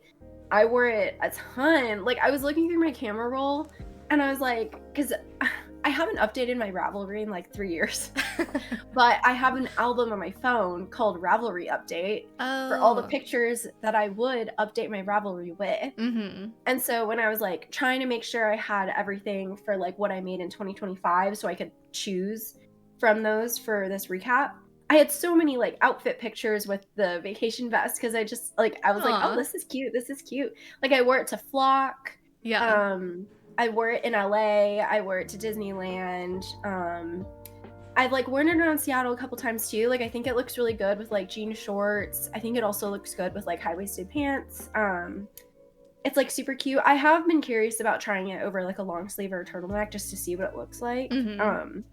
I don't know what it will look like, but just to see. I also got one of those like mesh shirts with like designs on it. Oh yeah. That like I'm curious to wear vests over, and I also wonder if this would look good over that. But I don't know. I love it, even though it is like harder to style than something else because it is a summer knit. I just like, I don't know. I just love it. Yeah. So this is definitely a high. I love it. I want to make another one. So I have thought about making another one, even though I like haven't gotten a lot of wear out of my original one. Yeah. I think it's just like I don't know. I don't know what it is. I want to wear it, you know what I mean? But I just haven't been in the situations that I could wear it in, maybe. But yeah, yours is super cute. I love it. Love that. My favorite top. That's so funny. Okay, well my first high is like a big high. Most of the knitting I accomplished in 2024 actually. So entering 2025, I only had seaming to do, which I'll explain. But it's my Agneta cardigan. Yay! Cute. So this is an all-over brioche cardigan by Petite Knit. I used West Yorkshire Spinners BFL Fleece DK in the color Ravine. It's just like a perfect blue. It's a perfect cardigan. The fit is great. I love it. And it's the best thing I've ever knit. And I'm like so proud of it because this is like the third or fourth garment I ever started. So I was like not a very experienced knitter when I decided that I wanted to do this, and then I did it and I was like, wow, cool. Knitting is so fun. And all of the buttons are missing right now except the bottom one, because apparently I didn't attach the buttons very well, so they all fell off like 2 weeks ago. But yeah, I did really enjoy knitting brioche flat when I was working on this. So for the sleeves, I knit them flat and then I seamed them and attached them as well. Now I realize I could have just picked up and then knit the sleeve flat and then seamed up the bottom of the sleeve, but I did not have that thought when I was like in the moment. But yeah, I wear this a ton. I think I finished it in like spring.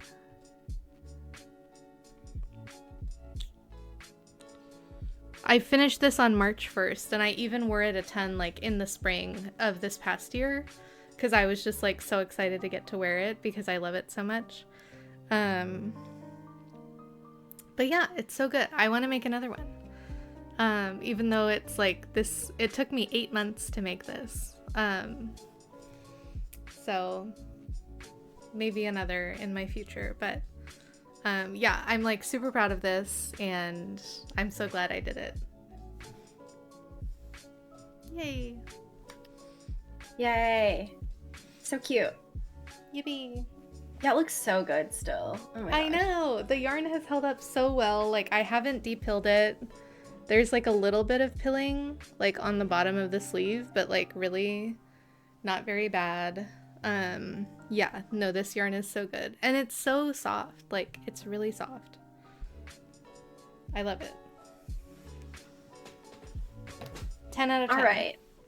My last high of 2025, which is also my favorite make of 2025.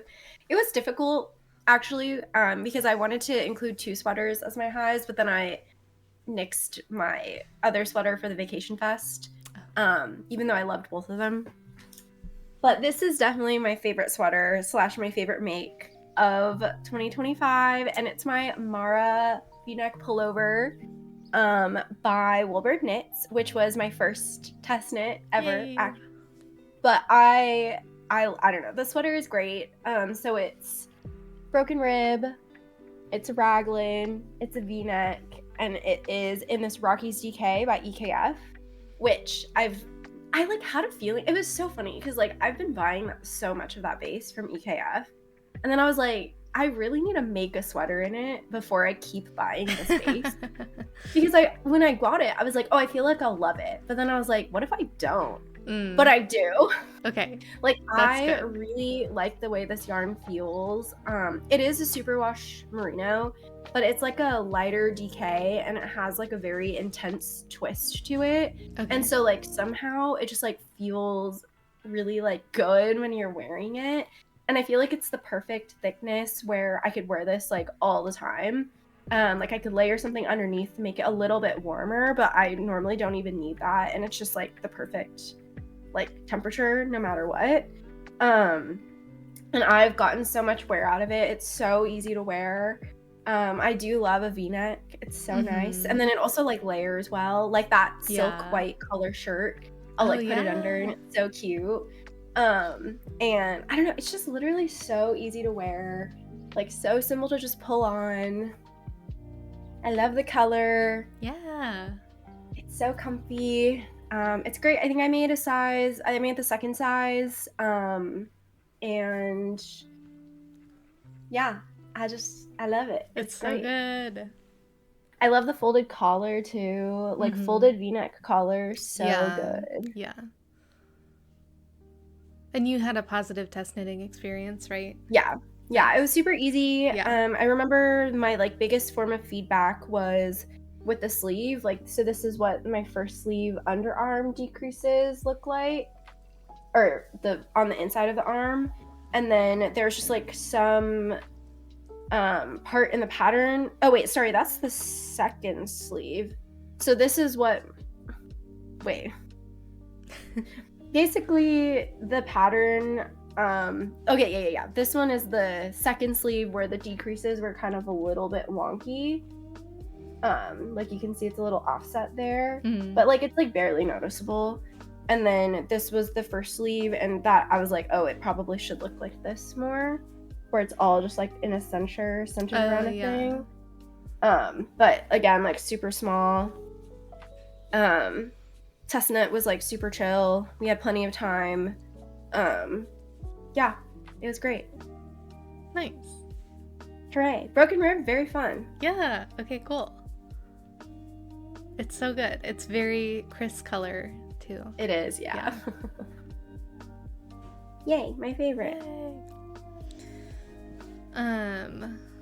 So if I had picked another sweater for my second high, it probably would have been this one. But I already talked about it. So my second high is my hand knit socks. Yes. So I had a goal to make 6 pairs of socks this year. And I made 4, which I'm not upset about, but I do have the same goal for 2026. So I'm trying to just like work through my sock stash, make sure it's like keeping it moving, you know. But I mean, in terms of like most worn, I wear my hand knit socks all the time, like constantly. These are some DK weight socks. I wear them around the house. They're in this really pretty like speckled neon colorway. I was really into neon in the summer. Hi, Autumn. Hello. Hi, Battery. So yeah, really into neon in the summer. Hence the neon tweed hat, and then this like speckled neon sock. I made my first pair of like colorwork socks. So these are the Quilty Cabin socks. And this is a sock set from a series of Unfortunate Socks, which was like a series of sock yarns based on the book covers of A Series of Unfortunate Events, which is like my favorite series from when I was a kid. So this is the end, and then the mini was called Beatrice, and I just like love that. And then I showed these earlier, but these are probably like my favorite socks again that I have, my Mondim socks. I think came out super well and like helped me solve my problem of like, why are my socks always growing on my feet? So I'm looking forward to making more socks this year. I've been in kind of a sock rut. I haven't worked on a sock in a couple months, I think, because I was trying to make a colorwork sock, like an all over colorwork sock, and I had to frog it twice so far. So I'm kind of the fish. Yeah, my sardine socks. So I think I'm gonna cast on like just a vanilla sock with some yarn that I got in Ireland, and it'll just be like nice and fun and get my sock mojo back. But I do really love my hand knit socks, and I wear them all the time. So that's definitely another high. And the fourth sock, if you're wondering, is James's sock that I made for him. So I make him a yearly pair for our anniversary. So he's got 3 pairs of socks now, which is crazy. But yeah. So yeah, my socks. I love them. They bring me so much joy whenever I wear them. Like, Yay. Yeah, truly. Okay. And that's that. We made it. Yay. Yeah. What a good year. It was a great year. Totally. Do you have goals, plans, anything for 2026 or? Nope. I mean, I do think I've already bought like less yarn this past year, and that was like my in goal 2025. before. Yeah, in 2025. And so if I can continue that, yeah, I think that's good. I do think that my knitting mojo has decreased in 2025, which has also contributed to the yarn buying decreasing. Which I guess at least that's good. Like, I'm knitting less and I'm also buying less, but then that also means my stash is decreasing by less. Yeah. But that's okay. I think like, yeah, just like trying not to let projects linger too long is probably a good goal for me. But in general, just knit what I want. Yeah. What about you? You have your socks. I have my sock goal, and that's just like you know, kind of the real like crux of that is I kind of always want to have a sock on the go, and I feel like if I keep it, you know, at a good pace, then I have like 1 sock a month that I'm working on, which equals 6 pairs of socks at the end of the year. So I'm not like really super upset that I didn't make my goal last year, and I am like not going to be super upset if I don't make it this year. I do need to deal with my stash. At this point, I have yarn stored in every room of my apartment. And when we came back from Ireland, I had to buy another storage container to like put yarn under the couch. So, and then like since Ireland, I have acquired more yarn. So I'm like really at a point where I need to use what I have. And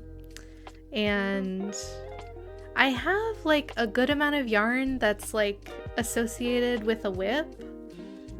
And I have like quite a few whips, so I think if I work through those and then knock out a few more projects and don't buy a whole bunch of yarn, then I think it's pretty easily attainable to like be back to a point that feels more controlled again. And I actually was thinking about destashing some yarn. Like, I think it was like kind of what you were saying of like with the artisan cardigan, like there are things that I bought yarn for that I was like, I really want to make this 2 years ago. Now I'm like not as attached to the project, the yarn. I've moved on to other things, like whatever happens. And so I'm kind of like, I could stress myself out trying to figure out a project for this yarn and like make myself use it up, or I could just give it to someone who wants it and would like use it and love it, you know? So I have a few yarns that I might part ways with, but I'm still thinking that I'll try to use them first, and then like if another year goes by probably where I haven't used them, then I'll think about really destashing them. So, but like the attachment is already fading, I think is kind of the main thing. So, but yeah, like if I acquire more yarn, okay, you know, but I have recently acquired more yarn, you know, it's okay. But if I don't, that is probably a good thing as well. So, but I have plenty of beautiful yarn and plenty of projects to work on. So yeah, I think just continuing to follow my knitting joy this year and like make cool things. I I guess maybe one thing, sorry, I'm like yapping, but one You're thing fine. is I have had a few ideas for things where I want to like self-draft something, and I've been afraid to do that. And so I think like this year I want to like take on sort of like, okay, let's actually sit down and like do the math and, you know, whatever I need to figure out to like to do that. So there's like, I have a bunch of cotton yarn to make a pair of shorts that I want to self draft, and then I don't remember what the other thing was, but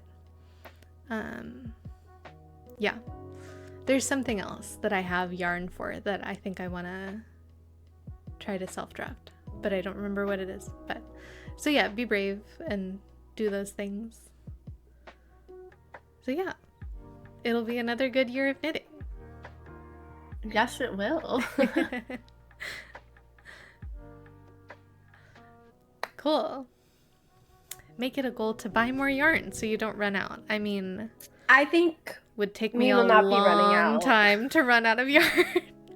Yeah. Oh, I did go through my Ravelry and I looked at like how many projects does my yarn stash, like my unused yarn stash, represent, and it's like 50 discrete projects.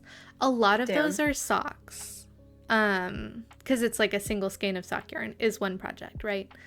But I knit, for context, I finished 20 items this year, so I have at least 2 years of runway of things I think could I have knit. more, so.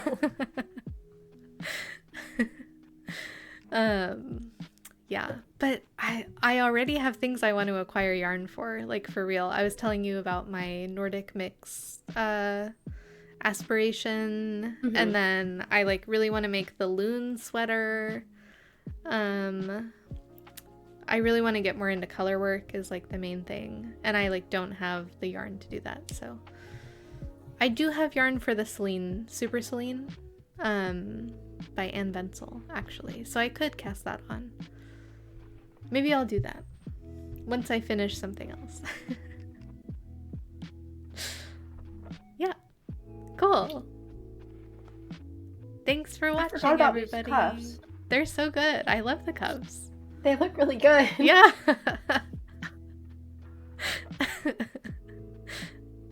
Yeah. 2026, it will be a year. Yeah. It will be. I'm all proud of herself. I know. I was like, it looks good. All right. It does look really good. Happy 2025. Happy End of 2025. Happy 2026. Something like that. Yeah. Okay. Thanks for joining us. Thanks, everybody. Let's see who we should raid. I think we should raid Mika. I saw she went live, so I was like...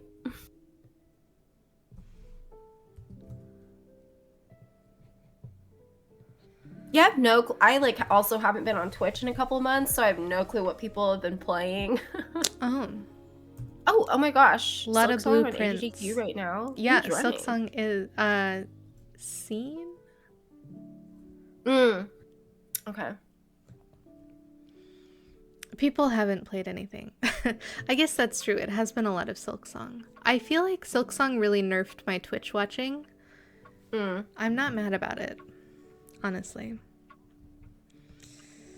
I have a Discord server, so does Chris. If anyone's interested in joining, you're very welcome to. We're sending it over to Mika, who's playing Tears of the Kingdom. There's no backseating over there. But it's been a fun time. Mika's committing lots of crimes, so. Oh yeah, I've been obsessed with Stardew Valley. That's been my thing. We love Stardew. I did see that. Yeah. Did you start the raid? I'm gonna start it now. Okay. Claire Obscure. I mean, I still see that people are playing Hollow Knight. Like, I swear every time I like open my phone, because I get the notifications, but they stack. So like the top one is always like a Hollow Knight one, and I'm like, oh, sure. That's so funny. All right, thanks for watching, Yeah, thank you for everyone. watching. See you next time. See you next time. Bye. All right, rating in 3, 2, 1.